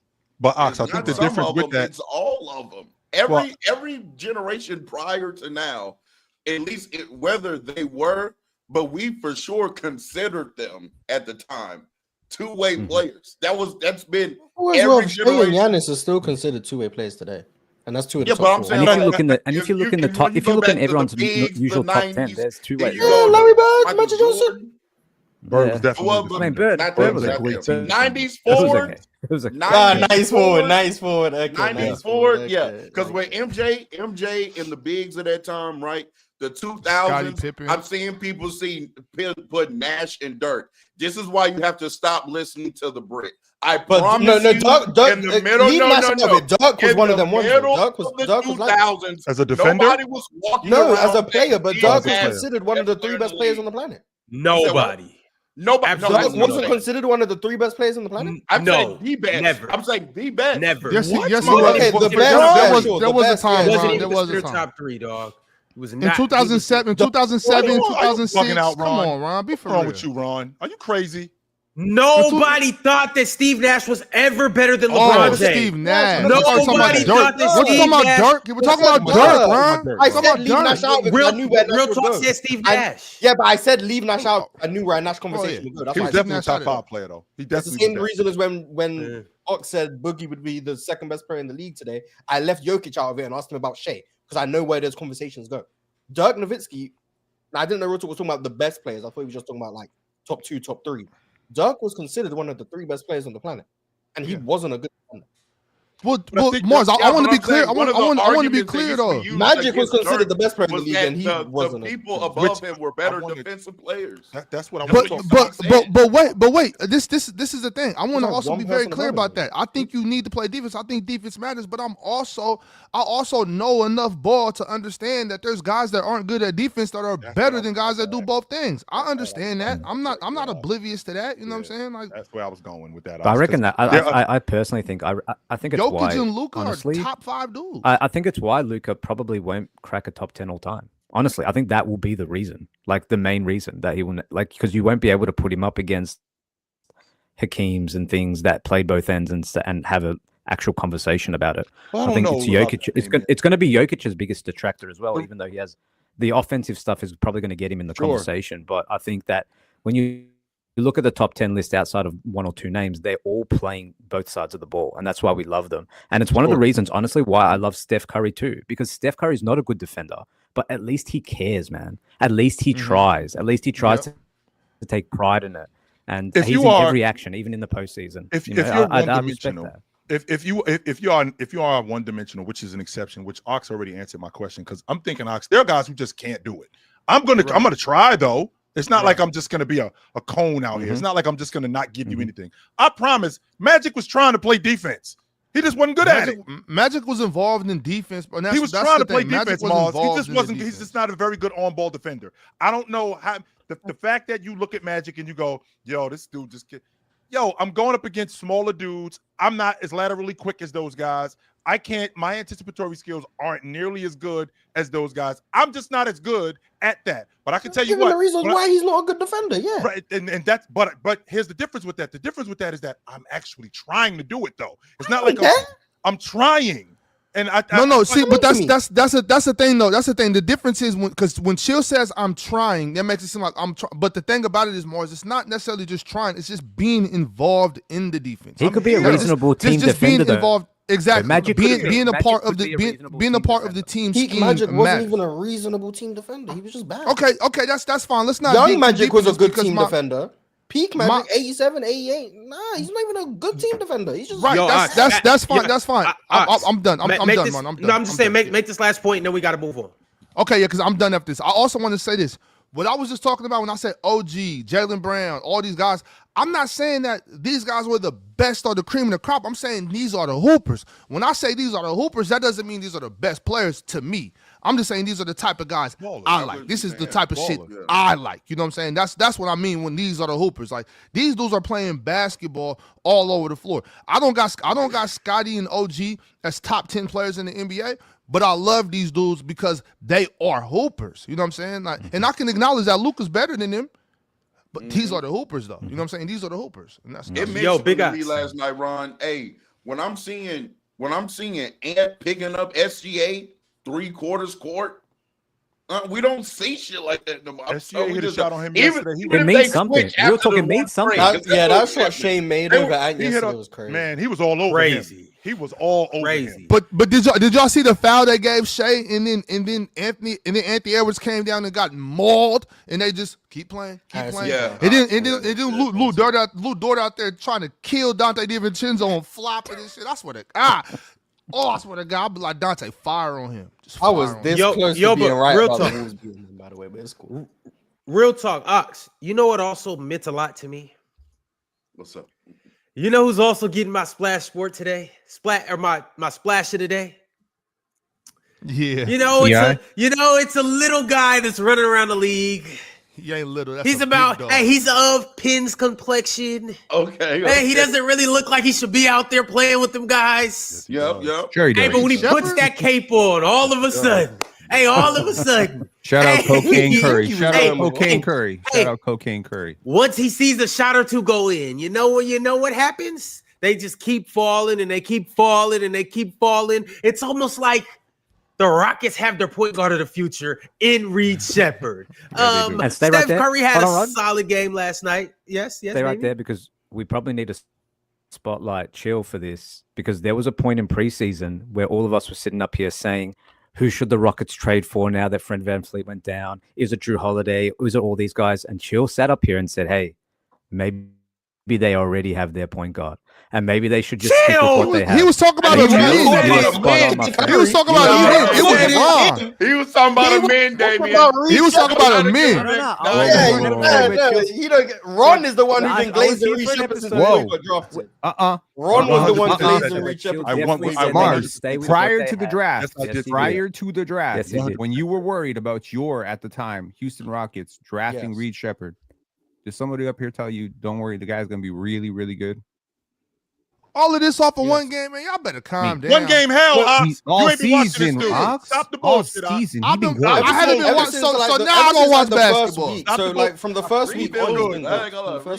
From the first week Chill, on, I'm he's been going to good. give you that credit, my friend, because I remember it vividly. All I know, Ron, is he got a Chill getting Boudini credit Brown for in his Ron's ear. opinion is crazy. Because it's way different this year than it was last year. He got somebody in his ear. You the nicest dude out here. Can't nobody with you. None of these dudes is on your level. It's amazing. He got a Boudini Brown in his ear. I don't know who it is, but it's whether it's on the court, whether it's on that coaching staff, somebody in his ear, because the confidence that he plays with, and I'm going to say it because I know that we out here and a lot of times we're afraid to say stuff. He gives me Mark Price vibes. When I watch him, he gives me those vibes of Mark Price coming off that screen with confidence and shooting the basketball, handling the basketball. He gives me Mark Price vibes. I love everything about this kid. He had to come out when he did come out because he wasn't ever going to go higher than 3. That was never going to happen. Even if he wasn't ready, he had to come out. Chill. No question. He was in talks for #1 pick. I want to be clear about that. He was in talks. It sounded crazy, but he was in talks. Which draft? The draft he was Last in. year. It was a weak draft, to be fair. But It was a very weak draft, and there was Okay, conversation so he between ended up being 3. He deserved those And then he lit up conversations. Summer League Based as well. on what he did to the SEC, I'm telling you guys, I've never seen nobody do what he did to the SEC. I have not. Yo, Ron, this is gonna be really funny for you. Okay, let me just list out the top 10 players in box plus minus in the league right now. Jokic, Shea, Giannis, Luka. That's the top 4, right? Nobody disagrees with that. Let me just skip over 5 and give you 6. Donovan Mitchell, Tyrese Maxey, Jimmy Butler, Victor Wembanyama, James Harden. Most of those guys were on your top 10 list. I did skip number 5, didn't I? Because it's Reed Who Shepard. number 5? That's It's why. Reed Shepard. God damn, That's the bro. value when you get a lot of steals and you shoot 45% from 3. And you don't turn the ball over a lot, bro. I told you they had their point guard. Real talk. The analytics like Reed Shepard. Get that calm out your nappy ass beard, because I told you guys had your point guard. I told y'all. You did just chill. You too, Ron. Fred Van who? Fred ain't never had 16 games this good, even when he was an all-star.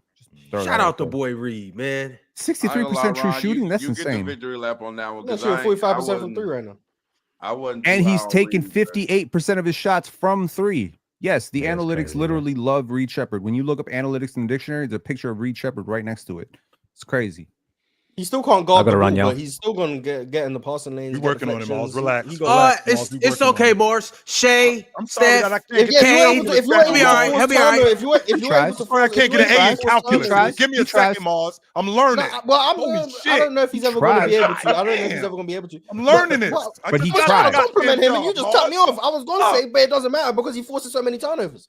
But no, you were so quick to just cut me off because the moment I didn't just start glazing instantly, it's a problem. I was going to say, yeah, he forces so many turnovers. That's the way to mitigate not being a great on-ball defender. Because if you're able to create extra possessions for your team, it doesn't matter that you're not the greatest guarding the ball. It doesn't that you're ultimately still getting that value back. So yeah, if Reed's able to still, because his hands were great in college too. That was like the way he was going to be effective on defense. And it's translated. It translated last year. That was one thing from him last year that translated. Now the scoring aggression has ramped up. He's still getting into the mid-range. He looks more comfortable in pick and roll. Reed from the first week of the season, because he sucked like the first week, but from that point on, so like most of November, he's looked really, really good. So shout out to Reed. Morris. The only reason he wasn't good in the first week of the season is because KD was in his way. He'll be all right, Ron y'all. always Hey, starts the the bullshit, Rockets will huh? be Hey, I all gotta right. run, y'all. What I'll are see you you. talking about with this dude, I'll speak to you Joe? soon. Damien is Peace, trying Damien. to say Damien goodbye. trying to bounce. Merry Gotta say Christmas, good man. day. Merry Good to see Christmas. you, Hey, have a brothers. good Absolutely. Damien, you leaving because I Good told morning. the truth? Ron, spend time with the Good family. morning, Damien. We be rolling, and then Ron would turn the My ball. bad, Damien. I ain't mean to Ball run in the you. third run row. you I out. appreciate My y'all, That's bad. man. him, Have a Ron. good Thanksgiving, all right? That is Appreciate him. it. You too, man. Yeah, Reed was getting blitzed in the fourth. He Steph Curry. was. Steph Curry Yes, attention. he was getting blitzed. Yeah, But Mars. all right, y'all. In November, Reed 9.4 boxes minus. That is a ridiculous stat. They're 10-2 over that stretch. That is just nuts. I gave Reed my splash of the day, and that was to encourage you guys to make a splash tomorrow. Now, our NFL tiers game today for Thanksgiving is filled up, which is no problem because you know what you should be more thankful and grateful for? The fact that there's a Black Friday and the fact that this year it's not just about deals.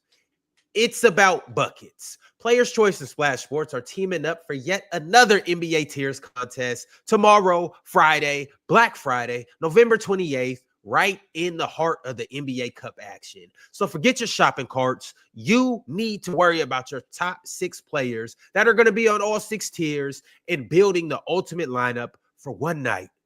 Can you give me just one night? All we need is one. No salary caps, no nonsense, just pure basketball IQ. Can you find that sleeper in tier 5, tier 4, tier 6 that's going to drop 30 while everybody else is worried about Giannis and Jokic doing what they do at the top? Can you find that person at the bottom that's going to come through? And also, here's the real special thing about this whole thing. Splash Sports is gifting one contestant. You don't have to win the contest. You just have to enter the contest, and you will get a jersey of your choice. So it could be you could literally go take that jersey off Real Talk's wall. You can literally go take the 8 or 24. I will make sure you get one of those jerseys. You just have to request it.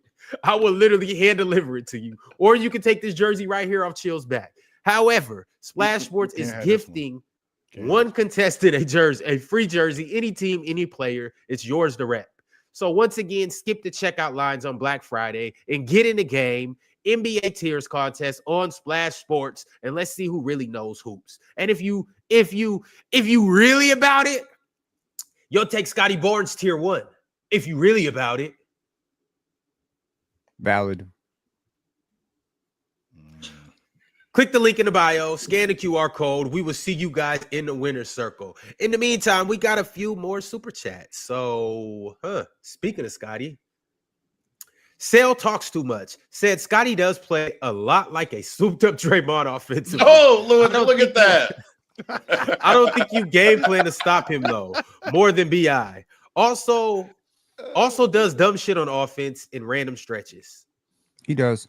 But, I've never seen Draymond do what Scotty does in the mid-range. I've never seen that. I've never seen Draymond shoot like... I've never seen Draymond in the playoffs in 2016. Fair. Draymond is also below the rim finisher. That matters a lot to me. Draymond does not collapse the defense like that as a scorer. Teams are not worried about him scoring like they just don't. So, you know what? It's cool.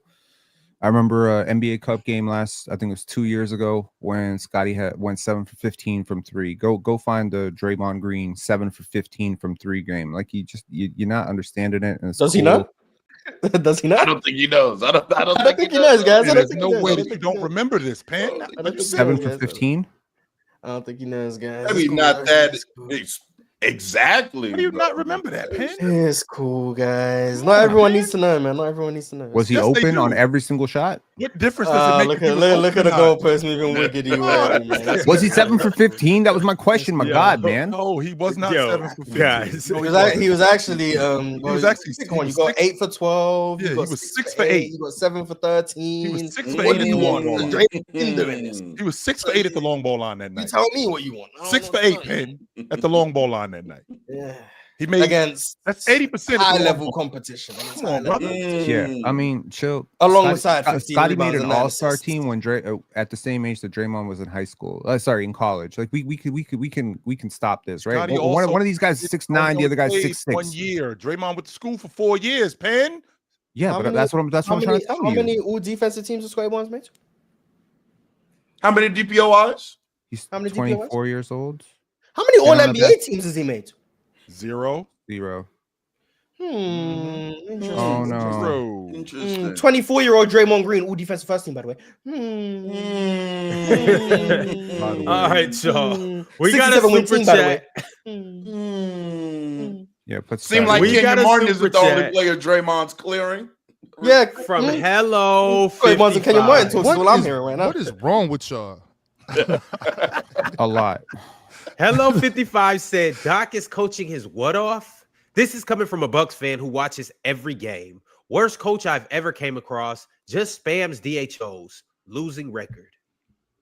Yeah, it just so happens that the best player that you've ever had is not on the floor. So that would help. Better than Kareem? Ever have? Yeah, You better than Kareem? I think he's passed your ball. Yes, I do. I do think he's passed your ball. But you know, each their own.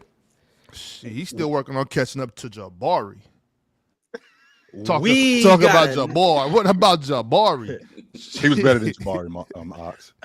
Yes, he was. He was definitely better than Jabari. We got another super chat from, you guessed it, Anna Monica Studios. Anna Monica said, hey, PC, one of these days we are going to be fighting to argue about how KD, MJ, and LeBron were the greatest ever, the same way Chill argues Magic. Yeah, what he means, Mars. Unfortunately, this is the thing, right? Because 30 years from now, I can go tell the young generation, go watch this KD film. And they'll watch it and come back and be like, oh, he was tough. But if I go tell them to watch the Magic film, no, they won't. No, they will come not. back and be like, he sucked. No, they won't, because what I got to do right here in classes. Who's like, yeah, this Magic thing, I'm really not sure about this. Yeah, because guess what? That doesn't stand the test of time the way Kevin Durant will. The way Michael Jordan will. In 30 years from now, when you see I'm not saying people are going to say KD's still better than everyone in 30 years. What I am going to say is the young generation will be able to watch KD film. It will be in 1080p. It will be in 4K. They will watch Kevin Durant and be like, oh, yeah, he was tough. Are they going to say he's better than James Buchanan, who is averaging 40 in the NBA in 2058? Maybe not. But what they are going to say is, okay, Fairs, he was good. That's what they're going to say. But those same children, I will tell them, go watch Magic Johnson. And they will watch 40 seconds and ask me, why am I watching this? That's what's going to happen. Shout out James Buchanan. Like Magic. Imagine if James Buchanan's actually got the MVP in like 2015. James Buchanan was the 15th U.S. president, so that's funny to me. Did you know that, Moss? Did you know that? I know U.S. presidents. I don't know he was the 15th, but I know he was a president. Okay. Chill. You know, that's funny. The rest of the world always learns about us, but we don't really learn about the rest of the world. It's called American exceptionalism. Somewhere.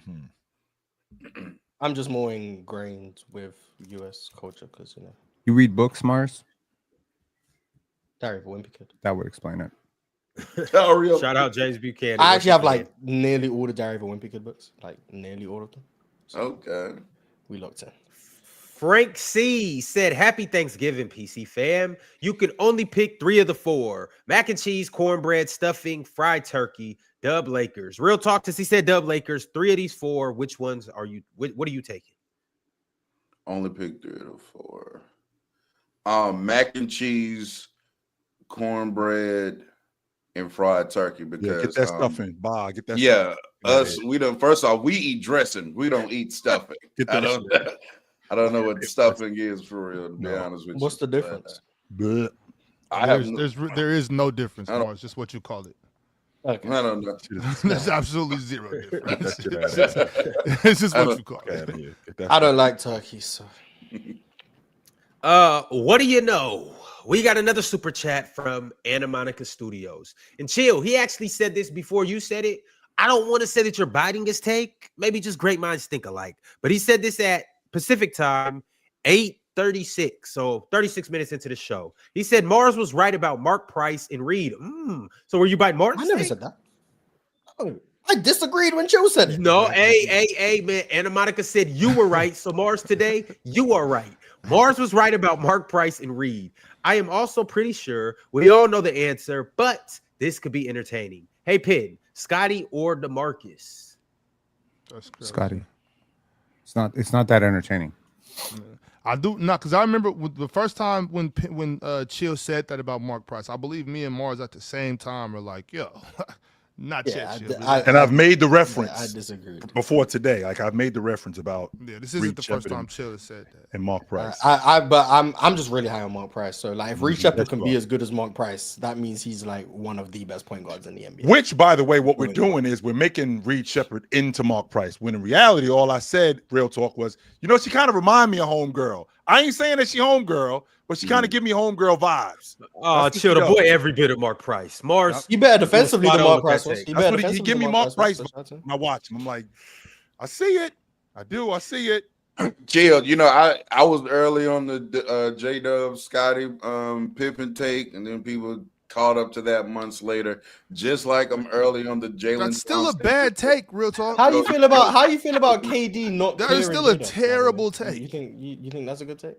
J-Dub and KD not clearing people think? Like all time? No, like Warriors KD isn't that much better than J-Dub. Oh yeah, whoever said that's not only a fool, they're a damn fool. I don't know who's saying that. You should probably never Thunder talk to him Vibes again. on Twitter. I think Thunder Vibes on Twitter was his name. Yeah, don't talk to him no more. OKC Vibes, my fault. OKC Vibes on Twitter. Shout to him. Totally. All right, we got it. That's the gap.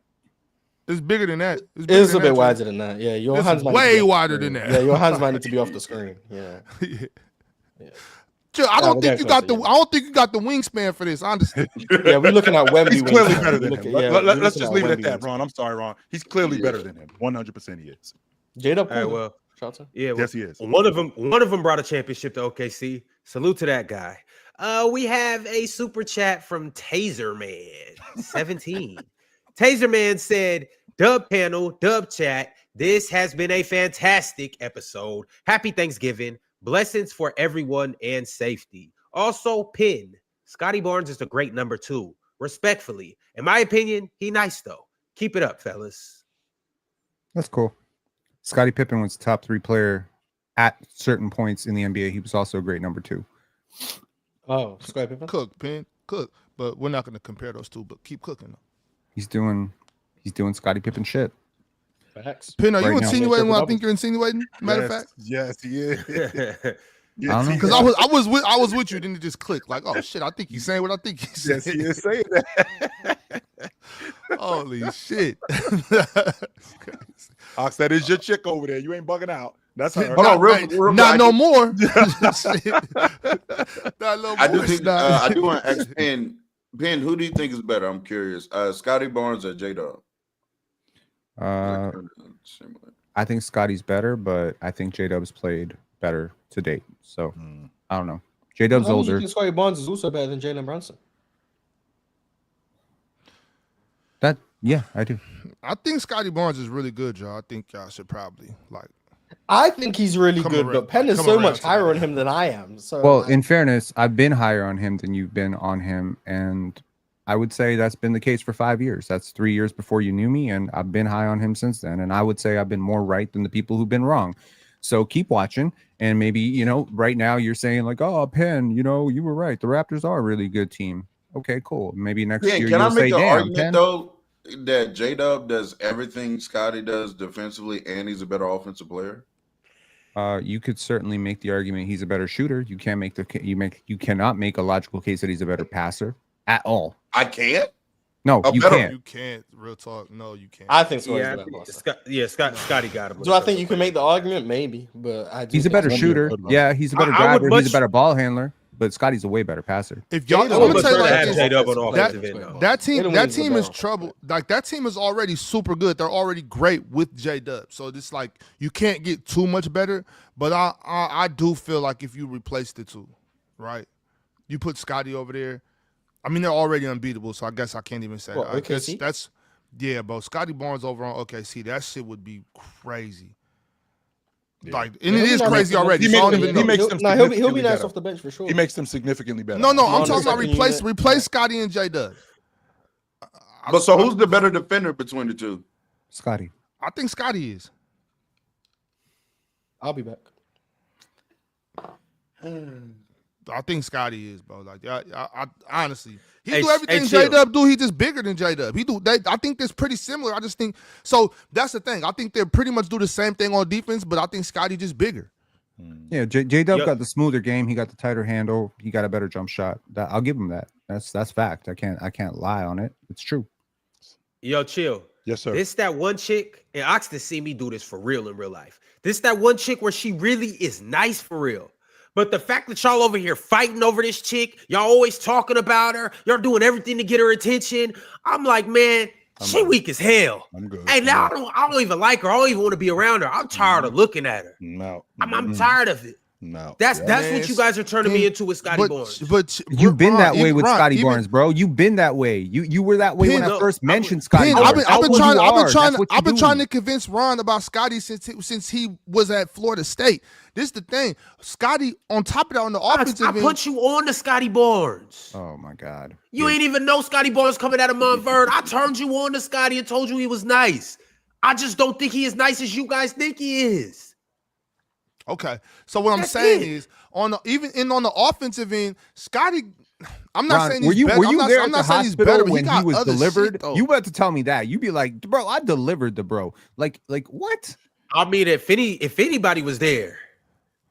Shut up! Don't say it. Don't say it. Fuck. Nasty. All right, y'all. Well, since you mentioned it, Peyton Triplett sent through a super chat and said, I might be in the minority, but I've always enjoyed watching the Maui Invitational over football on Thanksgiving. Hell yeah. What was that? Texas versus NC State last night? Did y'all? No. St. Mary's. I was watching Michigan beat that was Atlanta. That was Atlanta. Michigan that was Atlantis. Like that this year. NC State, Texas. That was Atlantis. It was I was watching the Maui Invitational. Yes, I think it was Texas. Texas played. Because the Maui Invitational wasn't that Battle for Atlantis? The Maui Invitational. No, you're right. That was Maui. The championship game yesterday. Shout out to my man, Coach Bob Hurley. Grew up with him. They was in the championship game yesterday at Arizona State. They ended up losing to USC. So shout out to my man, Coach Bob Hurley. Texas, NC State was the Maui Invitational last night, right? They played each other. Texas, NC State. That was a good one. Not last night because Texas and NC State. I mean, because Arizona State and USC played in the championship game yesterday. Yeah, but I mean, there was still more than that though. Was it a consolation game? Was it a consolation game? I know that's the game I caught was that one because St. Mary's and Wichita were playing in. They were playing 2 yesterday. I watched that. But shout out to Texas. I know I told y'all last year. Now I'm talking about the women's. I told y'all last year they was going to win it. I was wrong, but this year they got it. Rory Harmon is back healthy. Shout out Rory carrying that team. Best player on the team. Talk about man, don't do that. You don't. Shout out to Rory. Don't give me the carrying that team. Speaking of carrying, y'all dudes got it. I'll see y'all dudes tomorrow. All right, fellas. Merry Christmas. Nah, I mean Rory, that's fine. Don't choke on that dry ass turkey, chill. Because Rory like that, so I'm not gonna do that with you. I won't say nothing negative. I know you're not gonna do that. I didn't even get to ask Chill my question today. Yeah. What was the question? He made a TikTok of. Oh yeah, OKC. you did say that. Yeah. OKC versus the 2017 Warriors. Mm-hmm. And when he was explaining who he thought would win, he said he thinks Shea's the best player on the planet. So I was curious to know when he came to that conclusion, because that was the first time I've heard him say that.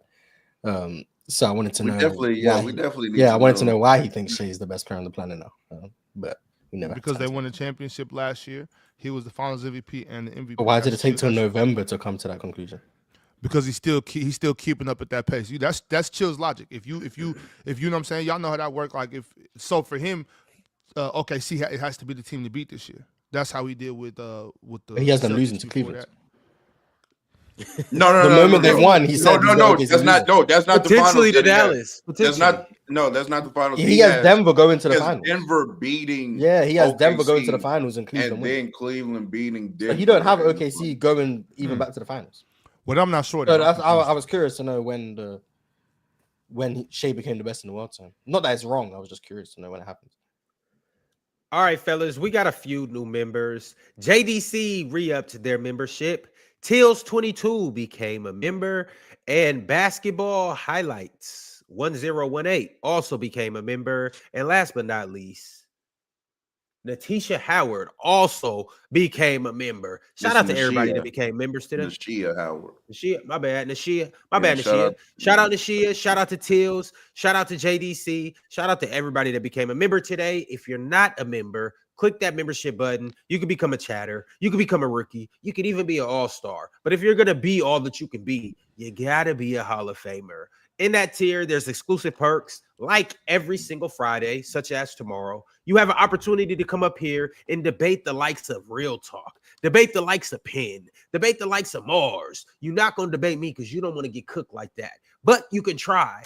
Every Friday when you're a Hall of Famer, you get a chance to do that. And there's other perks too, such as our exclusive Hall of Fame group chat with all of us in there. The next super chat I got is from SmoothTube. Smooth said, Ninjas said Hakeem is too small, or Ninja said Hakeem is too small. Whole time I watched Alex Caruso front Joker. Diaper, you funny as F? Who's Diaper? You guys gonna realize how Alex Caruso is one day. It's cool though. It's a good nickname. Diaper? It rhymes. It rhymes. Whoa. Diaper. Diaper. Yes. All right. Diaper, swiper. Anna Monica Studio, right on that same topic, said, I do think Jokic would fry them back, but I still think on the offensive end, they would give it to Jokic. Just watch Derek Queen give it to Jokic. I think Jokic is a good post defender. I don't think putting him up against post scoring bigs is actually the checkmate people think is. Personally, you put him in an era where all the bigs are posting up, I actually think he probably looks better on defense than he does in an era where people are attacking him from the outside. Hakeem would give him work, but like post up bigs like Alonzo Mourning and them, like I think he would hold up. People with good like footwork and play a little bit like away from the basket would give him some issues, but yeah, if you got that agility, basically RB to Sabonis. Yeah. Oh, well, that's not fair. Okay. But Patrick Ewing is absolutely frying Jokic. Young Ewing, yeah, before the knees start catching up, yeah. Mm-hmm. Older Ewing, yeah. King B99 said, for the record, I don't agree with this take on Cade. All I said was, if Mars said this, right or wrong, it wouldn't be all that. Well, say it, Mars, and let's see. Say what? Scotty Barnes better than Cade? No. Well, yeah, I said I didn't have Cade in my top 10. And nobody cared. But, well, yeah, because I said it was because the games played, not because I think. I had Maxey, D. Mitch, and Brunson as my 8 through 10. Cade was the other one I was considering. I just favored the guys who played more games because of how close I thought it was between those guys. So Brunson was my 10. What Cade would was Maxey have probably my had 11. to do to crack your top 5? I don't know. I kind of, when Ron said we were doing our top 10s, I kind of sent the top 5 without really thinking. So I don't even know. I just went Jokic, Shea, Giannis, Luka, Wemby, and I just started thinking 6 through 10. So maybe I'm actually just wrong, just because maybe like Wemby has missed enough time to where like he could slide down. But like I was like already like, yeah, that's my top 5. Let's move on to 6 through 10. So at best, Maxey's probably gonna get to 6 just based on how I did the list. But I like what James Harden and Steph have been doing to that point. K wasn't on my list either, by the way. Now I'm looking at it. Did D Book make the list? He did not. I was thinking about having D-Book, but luckily, because at the time I made the list, D-Book hadn't had like the 3 straight trash games. So like it would have been cool. But knowing everything that's happened since then, I'm glad I ain't put D-Book on the list because he hasn't been D-Book good made for the past my week. list. He hasn't been good for the past week. It's been bad, but he'll pick it back up. Julius Irvin said, y'all sit up and talk about OKC's defense, or OKC's D may be the best ever. SGA has a player who dropped 40 in the finals, made all defensive team. I don't hear no one discrediting SGA. You're in the wrong places. You know how many people I hear discrediting SGA?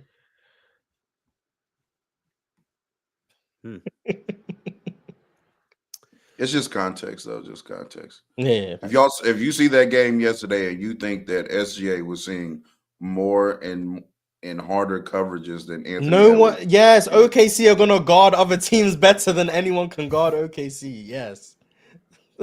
And so that's a fair point. That doesn't change how good Shea is. It doesn't, but I'm saying though, I mean, I'm seeing Ant dribbles the ball down the court one time. It's Lou Dort picking him up. He dribbles down the court the next time, it's Alex Caruso. He dribbles the ball down the court the next time, it's Cason Wallace. Not to mention heavy gap help as well. I mean, like, damn. I guess. I actually played. I played well as well. And shout out to Terrence Shannon Jr., who just seems to always. Terrence did who? Yeah, Terrence Shannon. He one of the only players I know who just always seems to play good against OKC. So shout out to him. Terrence, my guy for real. DSG Piccolo said Denny gets blamed. Denny gets blamed too for missing 4 straight free throws. Mars Shaden wouldn't shoot. Klingon tweaked his ankle. Gotta hope Scoop can save us. Damn, it's bad. Shaden is being cautious. You know what I'm saying? Because just coming back from the calf soreness. But yeah, Portland's sliding down the standings, man. It's almost like I told y'all that they wouldn't. You know what? It's too early for this. It's too early for this. Mr. Sauceman sent through a members chat and said, "Happy Thanksgiving. May need a new team to root for." Do you guys have a team for Mr. Sauceman? The Suns. There you go, Sauceman. We're always recruiting. Yeah, because that's what we need more. Mars, guess where the Bulls are in the standings. Where have the Bulls gone to? Are they out the playing now? No, they're ninth. They're exactly at home. Always ninth. Damn, Philly dropped to 10. Oh man, damn. It's over, guys. Philly in 7 instead of 6 now. And Indiana is now the worst team in the Eastern Conference, which is ridiculous, but also true. They are 15th. That tank is going hella well, man. Pascal quit on that game yesterday so hard. They can make a comeback. Shout out to Brandon Ingram. All right, we got 2 more super chats. This one is from Zanny Zobu Mofu. Zanny Zobu Mofu said, "Pin, you are cooked." No, Zanny Mobu, whatever your name is. The Toronto Raptors are the number 1 team in the Eastern Conference in terms of net differential. I am absolutely not cooked. Your existence is cooked. Now go reconcile with that fact. Bye, Zanny. What if he just chooses to cease to exist now because of what you just said? It's Zamzay said BI got to the Raptors and saved a broke ass life. That's really not what happened, but shout outs to Brandon Ingram. He's drawing a hell of a lot of help, and he hit a really big shot. I will let you know there is a home court advantage to hitting that shot. He left 1.2 seconds left on the clock when he hit that shot. But because it was in Toronto, they left 0.6. It's very interesting. Go back and watch that play. 1.2 seconds, tie game, overtime. Pascal in major foul trouble.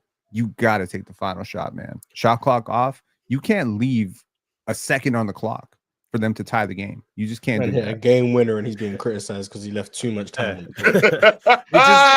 Mars, do you play basketball? Have you ever played basketball? You can't do that, bro. Are you kidding me?